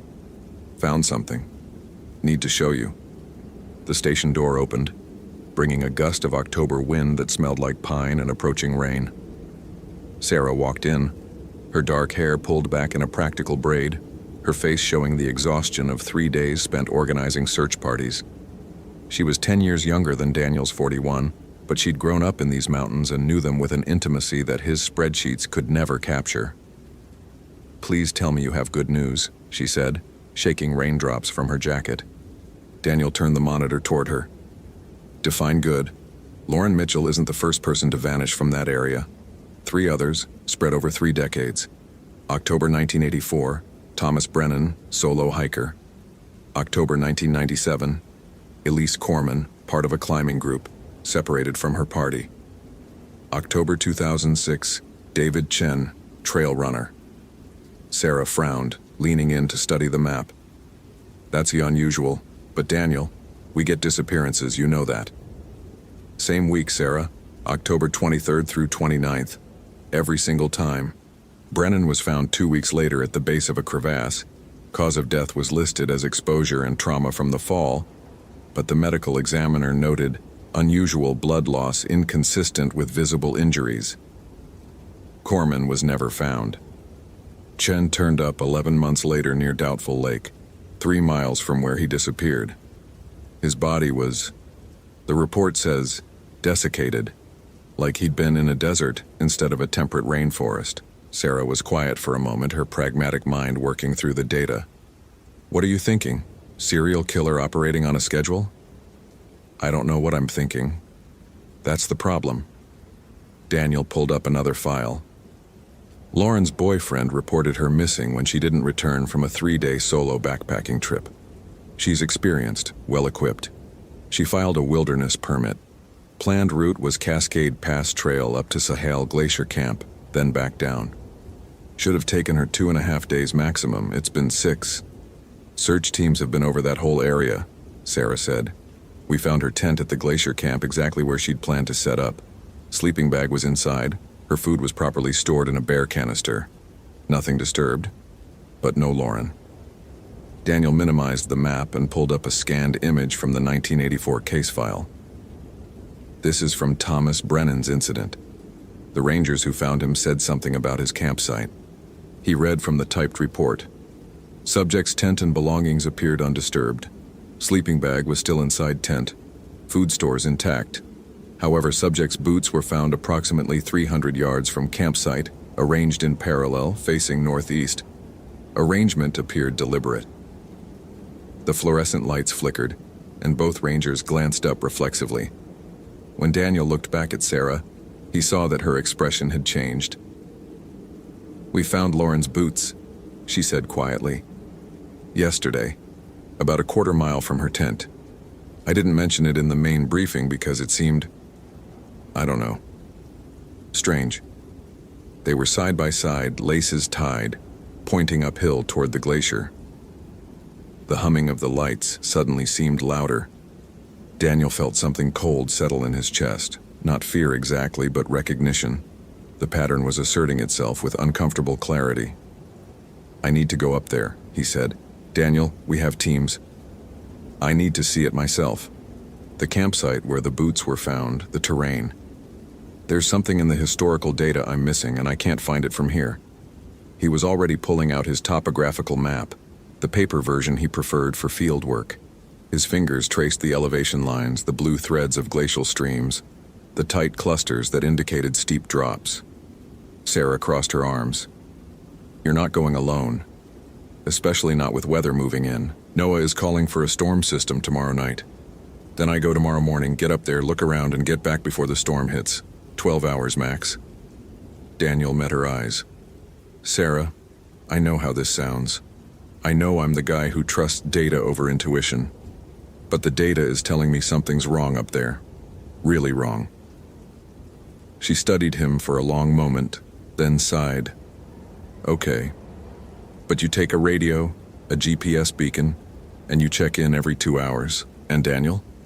If you're not back by 1800 hours, I'm sending a team after you, storm or no storm. Daniel nodded, already making mental notes about gear.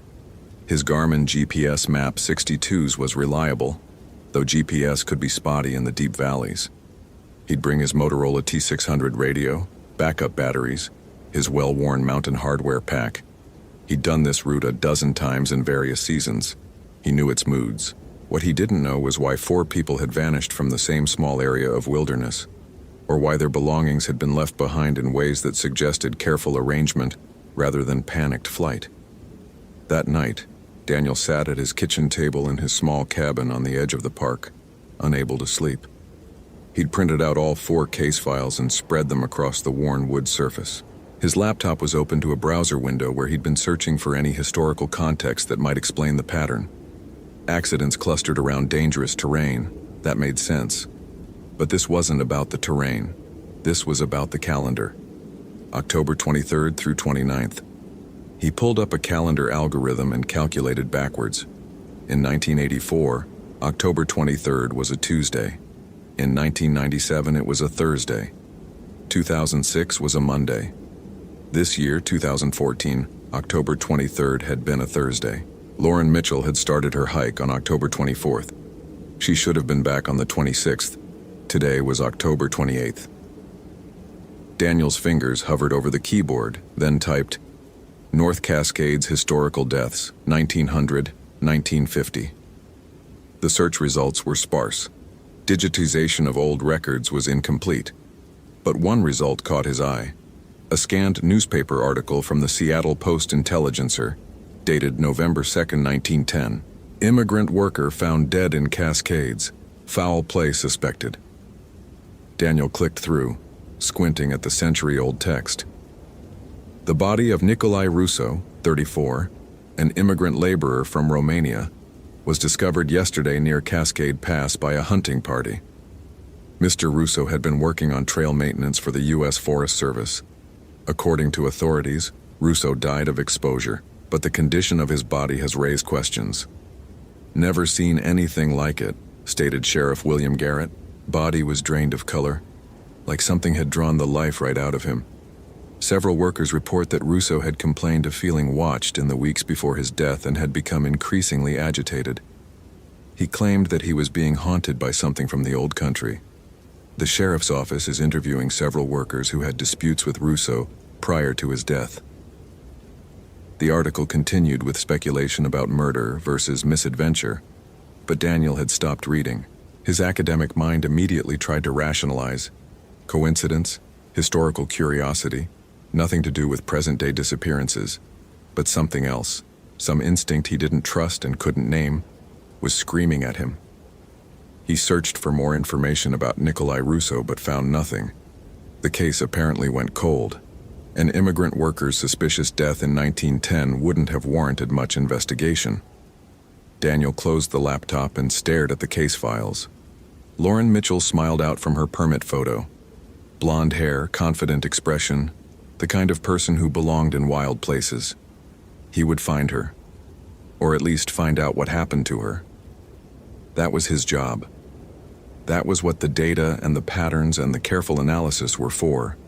But as he finally climbed into bed at 2 a.m., Daniel couldn't shake the phrase from that old newspaper article, like something had drawn the life right out of him. The alarm went off at 5:30 a.m. Daniel dressed in layers, base wicking layer, fleece, waterproof shell. The weather was holding for now, but the pressure was dropping. He could feel it in his sinuses, that pre-storm sensation.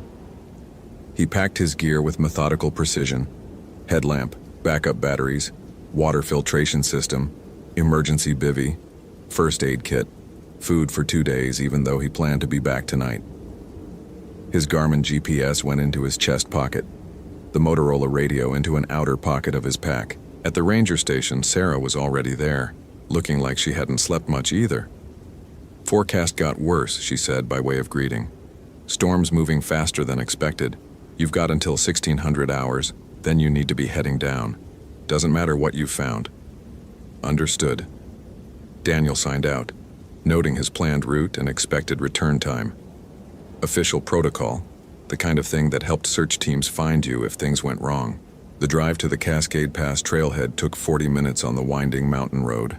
The parking area was empty except for 2 cars, Lauren's red Subaru Outback and one other vehicle, probably belonging to the search team that had been staying at the high camp. Daniel parked, did a final check of his gear, and started up the trail. The forest closed around him with familiar comfort. Douglas fir and western hemlock rose like cathedral pillars, their bark dark with morning dew.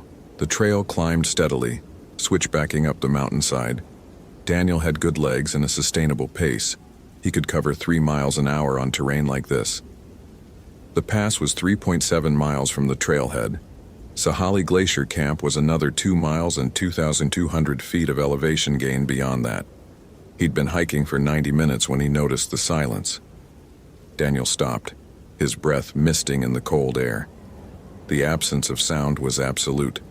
No birds, no wind in the trees, no distant rustle of small mammals in the undergrowth. Just his breathing and the muffled thud of his heartbeat in his ears. He'd experienced this before, usually right before major weather events when animals hunkered down and waited out the storm.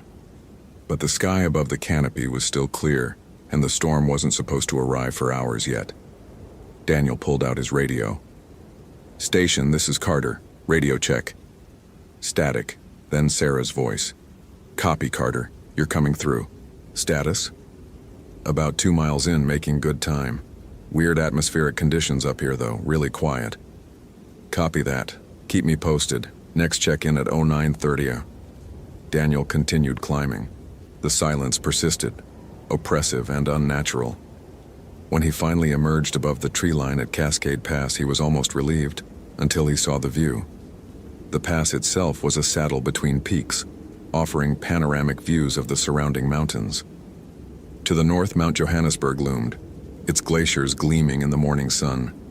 To the south, the trail dropped away into the Stehekin Valley, and directly ahead, rising like a frozen wave, was Sahali Mountain, its glacier spilling down the upper slopes. Beautiful, indifferent, deadly if you didn't respect it. Daniel checked his GPS. Elevation 5,123 feet. He still had 2 more miles and 2,200 feet to climb to reach the camp where Lauren's tent had been found. He started up the steep climber's trail, his poles biting into the rocky soil. The silence followed him. An hour later, he reached Sahali Glacier Camp. The site was exactly as described in the reports. A flat area of rock and sparse vegetation at the edge of the glacier, maybe 50 yards across. Lauren's blue tent still stood there, its fly secured against wind. The search team's larger expedition tent was nearby, but the team itself had descended yesterday to resupply. Daniel approached Lauren's tent slowly, noting details. No tears in the fabric. Zippers closed. He opened the entrance and peered inside. The sleeping bag was there, still partially unzipped as if someone had just gotten out of it. A book, some thriller with a lurid cover, lay face down beside the sleeping pad. A headlamp hung from the tent's ceiling loop. Everything normal. Everything suggesting she'd simply stepped outside and would be back momentarily. Except she'd been gone for 6 days. Daniel photographed everything with his phone, then straightened and looked around the campsite. The search team had marked off areas with small flags where they'd found evidence. There, about 200 yards uphill toward the glacier, was a cluster of flags, He hiked over, his boots crunching on the rocky ground. The flags marked a small area where Lauren's hiking boots had been found. Daniel crouched down, examining the ground. The boots were gone now, taken as evidence, but he could see the impressions in the thin soil where they'd rested. Side by side, perfectly parallel, laces tied, facing northeast toward the glacier, the same direction Thomas Brennan's boots had been pointing in 1984. Daniel stood and looked in that direction. The glacier rose above him, its surface a maze of crevasses and seracs, blue ice exposed where snow had melted. Dangerous terrain. Technically, you weren't supposed to go onto the glacier without proper equipment. Crampons, ice axes, rope, training. But people did it anyway, and sometimes they fell into hidden crevasses and were never found. Was that the answer? Had all 4 victims ventured onto the glacier and fallen to their deaths? But then who had arranged their boots? And why? Daniel pulled out his radio. "Station, this is Carter. I'm at the camp. Everything appears consistent with reports. No sign of Mitchell. Copy. Any theories?" "Working on it. Need more time to look around." 1930 hours, Daniel. That's your hard deadline." "Understood." He clicked off the radio and stood in the silence, thinking. His analytical mind wanted to organize the evidence into a coherent narrative, but the pieces didn't fit standard patterns. In his 8 years as a ranger, he'd seen people die from exposure, falls, avalanches, and their own poor decisions. He'd seen bodies recovered from impossible places, carried away by families who would never fully understand why their loved one had died. He'd seen enough death to know that nature didn't need a motive or a pattern. Nature just was, and sometimes people got in the way. But this wasn't nature. This was something else, something deliberate. The temperature was dropping, and the quality of light had changed. Daniel looked up and saw clouds building to the west, advancing faster than the forecast predicted. The storm was coming early. He needed to make a decision. Head down now to stay ahead of the weather, or continue the investigation and risk getting caught in a blizzard at 7,600 feet. The analytical part of him said go down. The other part, the part that had been growing louder since he'd read about Nikolai Russo, said there was something here he needed to find. Daniel started walking toward the glacier. The transition from rock to ice was gradual, areas of dirty snow giving way to harder, cleaner ice.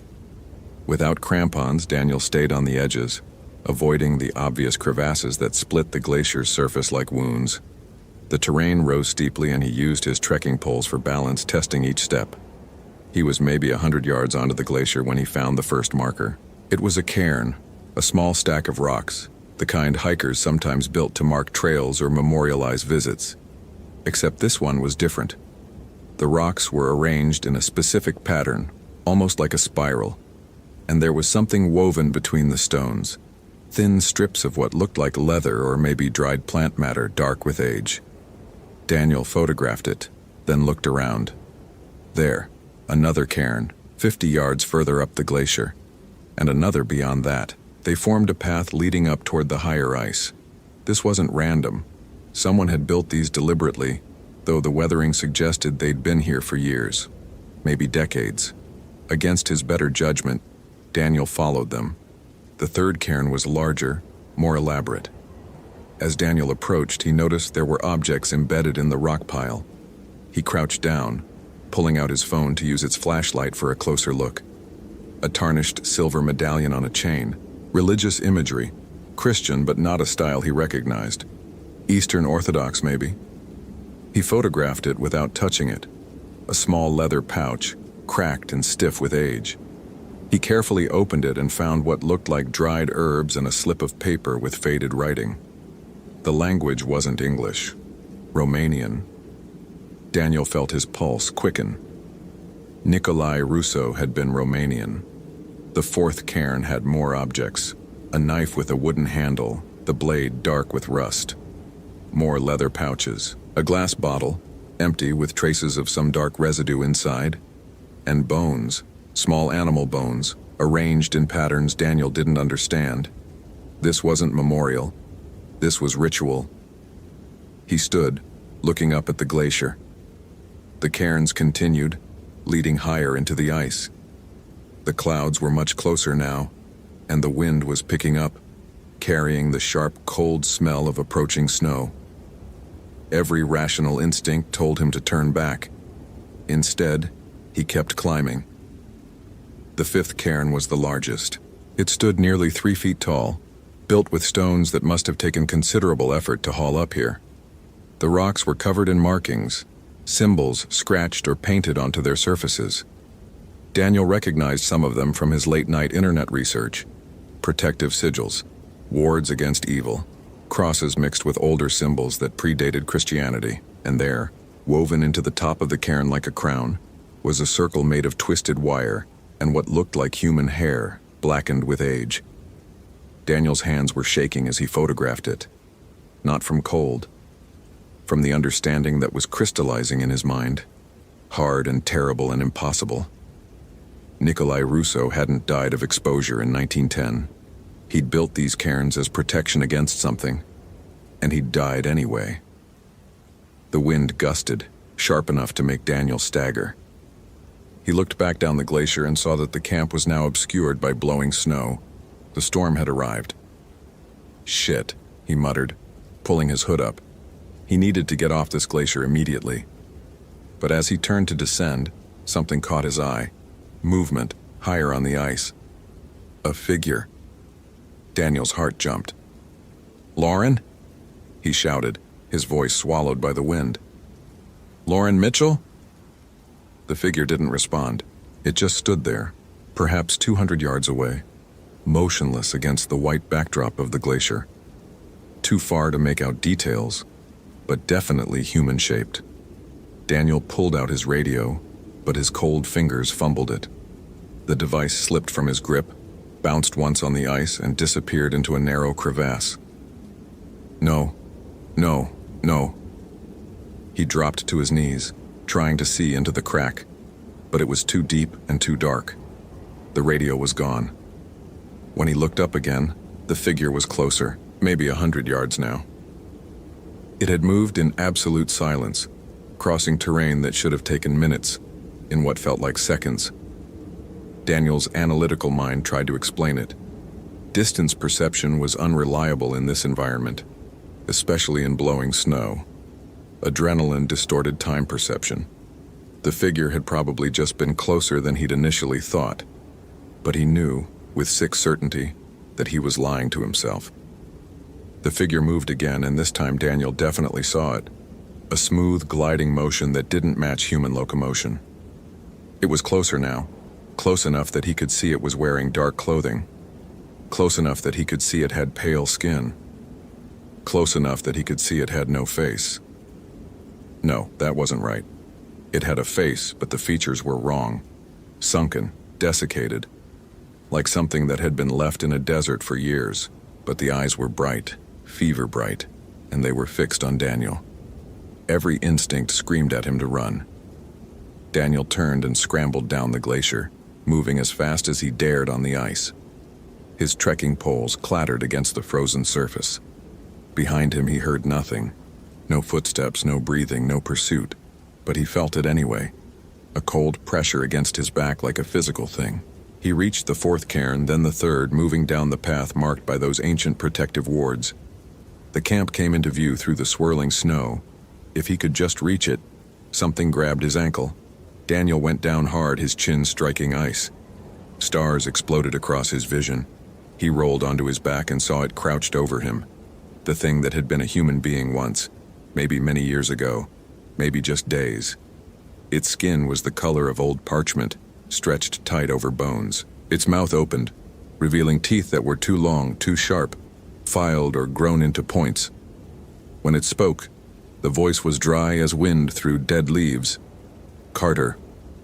It knew his name. Daniel tried to scream, but couldn't find his breath. The thing leaned closer, and he smelled earth and rot and something else. Something that reminded him of the inside of very old churches. "You came looking," it whispered. "They always come looking." Then it was gone, dissolved into the swirling snow, and Daniel was alone on the ice. He didn't remember standing or moving. But suddenly he was running, staggering through the storm toward the camp. He reached Lauren's tent and threw himself inside, zipping it closed with shaking hands. His breath came in ragged gasps. His chin was bleeding where he'd hit the ice. His GPS was still in his pocket, but his radio was gone, and his phone showed no signal. Daniel pressed his back against the tent wall and tried to think, tried to process what he'd just seen with his rational, analytical mind. Hypothermia could cause hallucinations. So could altitude sickness, though 7,600 feet wasn't usually high enough. Dehydration, stress, fear. The brain, under extreme conditions, could create incredibly vivid hallucinations that seemed real. Except it had known his name. The wind howled outside, shaking the tent. Snow built up against the fabric. Daniel knew he was trapped. No way down in this storm. He'd have to wait it out, hope it passed before nightfall. Then he could descend using his GPS, make it back to the trailhead, report... Report what? That he'd seen a dead person walking on a glacier? That he'd found evidence of occult rituals a century old? That 4 people had vanished because something impossible was hunting them? Sarah would think he'd had a breakdown. Hell, maybe he had. Daniel forced himself to breathe slowly, to think logically. He needed data, evidence, something concrete. He unzipped the tent partially and peered out. The storm was intensifying, but in the brief moments between gusts, he could see the glacier, empty now, just white ice and blowing snow. No figures, no impossibilities. He zipped the tent closed again and turned to survey his temporary shelter. Lauren's sleeping bag, her book, her belongings left behind as if she'd just stepped out. Daniel froze. The sleeping bag was different. He'd seen it when he first entered. A red mummy bag, partially unzipped. Now it was fully zipped closed, and the shape inside suggested it was occupied. Lauren? His voice came out as a whisper. The shape in the sleeping bag didn't move. Daniel reached out with one shaking hand and touched the fabric. It was cold, not body warm, but ice cold. He found the zipper and slowly pulled it down. The face that emerged wasn't Lauren Mitchell's. It belonged to a young man, Asian features, skin with that same terrible parchment dryness. David Chen, who had disappeared in 2006 and been found 11 months later, desiccated. Except he was here now, in Lauren's sleeping bag, and his eyes were opening. Daniel scrambled backward, hitting the tent wall. Chen sat up with a movement that was too smooth, too controlled. His mouth opened, and that dry leaf voice emerged. She's with us now. They're all with us. What are you? Daniel managed. Strigoi. The word was Romanian, and Chen pronounced it with an accent that definitely wasn't his own. The one you've been reading about, Nicolae Russo. He tried to warn them, tried to protect this place, but they wouldn't listen. They thought he was crazy, superstitious. So he died here, and his anger remained, his hunger remained. That's not possible. This isn't real. You've seen the data, Daniel Carter. The analyst, the rational man. 4 people in 30 years. Always October, always the same week. Chen's head tilted at an angle that human necks shouldn't bend. Do you know why that week? Daniel shook his head, unable to speak. Because that's when Nicolae Russo died, October 25th, 1910. They left him to freeze on this glacier. The workers who hated him for being different, for speaking of old country fears they mocked. And as he died, as the cold took him, he called on old protections, old curses, the kind his grandmother taught him in the Carpathian Mountains. Vampires aren't real, Daniel said, but the word sounded hollow even to him. Not vampires. Strigoi. Different thing. We were dead, but we return. We hunger, but not for blood alone. We take life itself. Energy. Warmth. The very essence that makes you you. Chen's desiccated face twisted into something that might have been a smile. Nicolae became what he feared, and now, during the week of his death, the boundary thins. He can reach out. He can take what was taken from him. Lauren Mitchell. is walking in the snow. Her body moves, but she is not driving it anymore. In a few days, the week will end. The boundary will thicken again. She'll collapse somewhere on this mountain, and when they find her months or years from now, they'll say it was exposure. Just like they said about David Chen, about Thomas Brennan. Daniel's hand found his pocket, closed around a emergency flare gun he'd packed. Not much of a weapon, but it was something. And Elise Corman? They never found her body. Oh, they did. Chen gestured toward the tent's entrance. She's the one you saw on the glacier. She's been here longest. She's almost completely his now. The tent entrance unzipped from outside, moved by no visible hand. Snow swirled in, and with it came the figure Daniel had seen before. Elise Corman, or what remained of her. A woman in her 40s wearing clothing from 1997, her skin mummified, her eyes burning with that terrible fever light. Behind her was another figure, younger, blonde, wearing modern hiking gear, Lauren Mitchell. Daniel pulled the flare gun and fired in a single desperate motion. The projectile streaked past Lauren, missing her by inches, and struck the glacier beyond. It exploded in brilliant red fire, burning impossibly bright against the storm. All three figures recoiled from the light, their movement sudden and inhuman. Daniel used the moment to burst from the tent, running blindly into the storm. He had no plan, no destination, just pure animal panic driving him. He made it maybe 50 yards before he realized he was running uphill, back onto the glacier. Wrong direction. He needed to go down, back to the trailhead, to people and rationality and help. But when he turned, all three figures were behind him, arranged in a line blocking his path down. They didn't run. They didn't need to. They were patient. They'd been patient for years. Daniel backed away, his boots slipping on ice. The figures advanced. Behind them, more shapes were emerging from the storm. Thomas Brennan in his 1980s hiking gear. Others Daniel didn't recognize. Older disappearances, maybe, from before anyone bothered keeping records. And in the center of them all, more solid than the rest, a dark-haired man in primitive work clothes from a century ago, Nikolai Russo. When he spoke, all the other mouths moved with his, creating a chorus of dry voices. You're a smart man, Daniel Carter, an analyst. You like patterns. Here's a pattern. Every 30 years, give or take, someone comes looking. Someone like you, who won't accept simple answers. And every time, we grow stronger. Another voice. Another set of hands. Daniel's heel hit a crack in the ice, a crevasse edge. One more step and he'd fall into unknown depths. He teetered there, caught between the frozen dead and the frozen abyss. There's a choice, Nikolai said. There's always a choice. You can fall into the ice, die clean. They'll find your body eventually, say it was an accident, or you can join us, feed us, become the bait for the next curious one.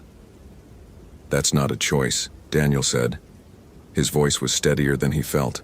That's two different deaths.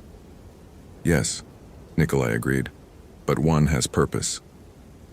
Daniel thought of the cairns on the glacier, Nikolai's desperate attempt to protect or contain what he was becoming. He thought of the old newspaper article. He claimed that he was being haunted by something from the old country. Nikolai hadn't become a monster by choice. He'd died afraid and angry, and had been twisted into something terrible. You can't leave this glacier, Daniel said, making connections. That's why Lauren's tent is still here, why all their belongings are arranged. You can only take people during that specific week, and even then you can't leave this specific area. Nikolai's death bound you here. The figures stopped advancing. Nikolai's eyes, burning in that desiccated face, narrowed. The cairns, Daniel continued, his analyst mind working frantically. They're not just memorials. They're boundaries, a protective circle. You built them yourself, Nikolai, before you died, trying to contain what you were becoming. And it worked. You're trapped inside your own ward. Smart, Nikolai hissed. So smart. And what does that knowledge gain you? You're still here, still inside the circle. Maybe. But you need me to choose. You can't just take me. There has to be consent, even if it's forced. That's part of the old rules, isn't it? The Strigoi rules. Daniel didn't know if he was right, but he'd done enough late-night research to know that folklore monsters often had rules. Vampires needed invitations. Fae couldn't lie.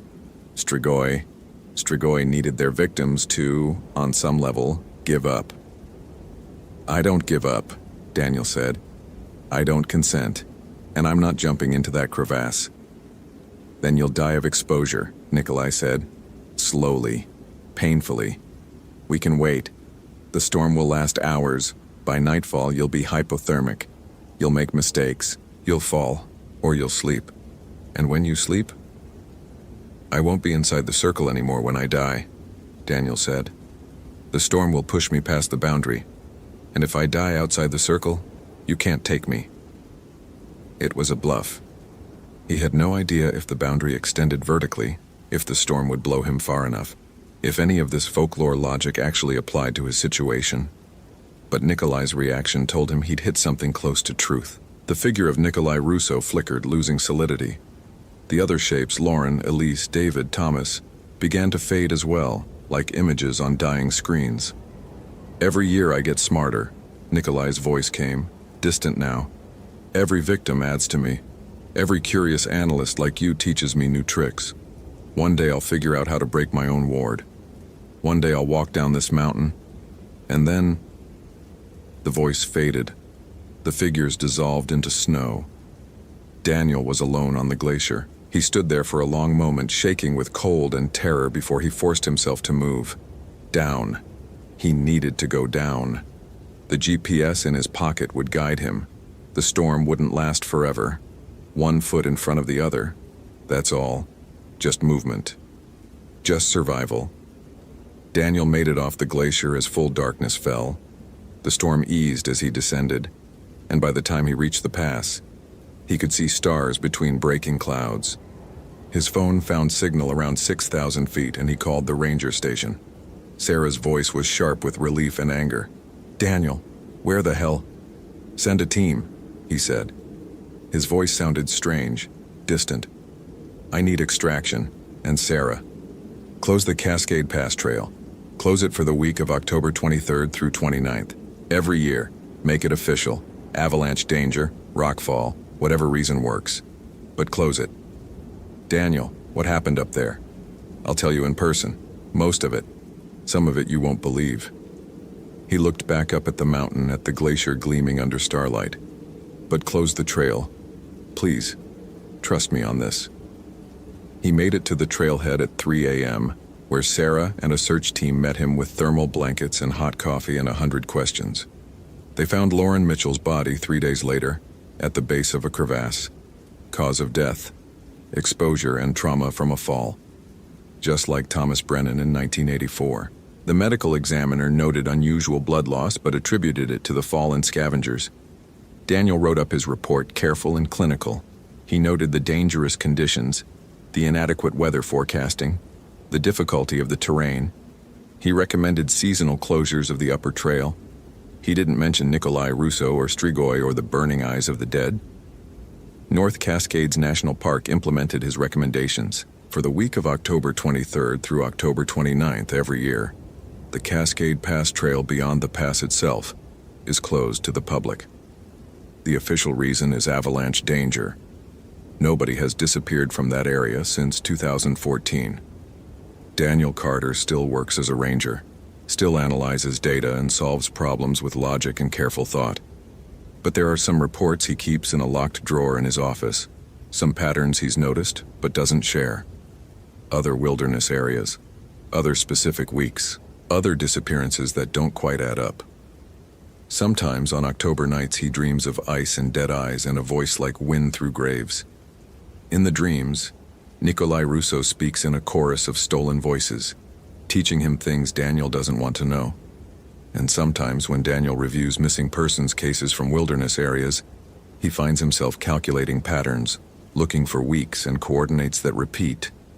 He finds them more often than he'd like. There are things in the wild places Daniel knows now. Things that were human once maybe, or were never human at all. Things that hunger, things that wait. Things that are trapped by their own desperate protections, but are very, very patient. The data is there if you know how to look for it. If you're analyst enough to see the pattern. Daniel sees them, and every time he closes a trail, recommends a seasonal restriction, diverts hikers from specific areas during specific weeks, he's fighting a silent war against impossibilities he can't acknowledge. Because the dead don't just rest in the wilderness. Sometimes they wait. Sometimes they learn. And somewhere on a glacier in the North Cascades, Nikolai Russo is still learning, still growing stronger with each October that passes. One day, Daniel knows, the old boundaries will fail.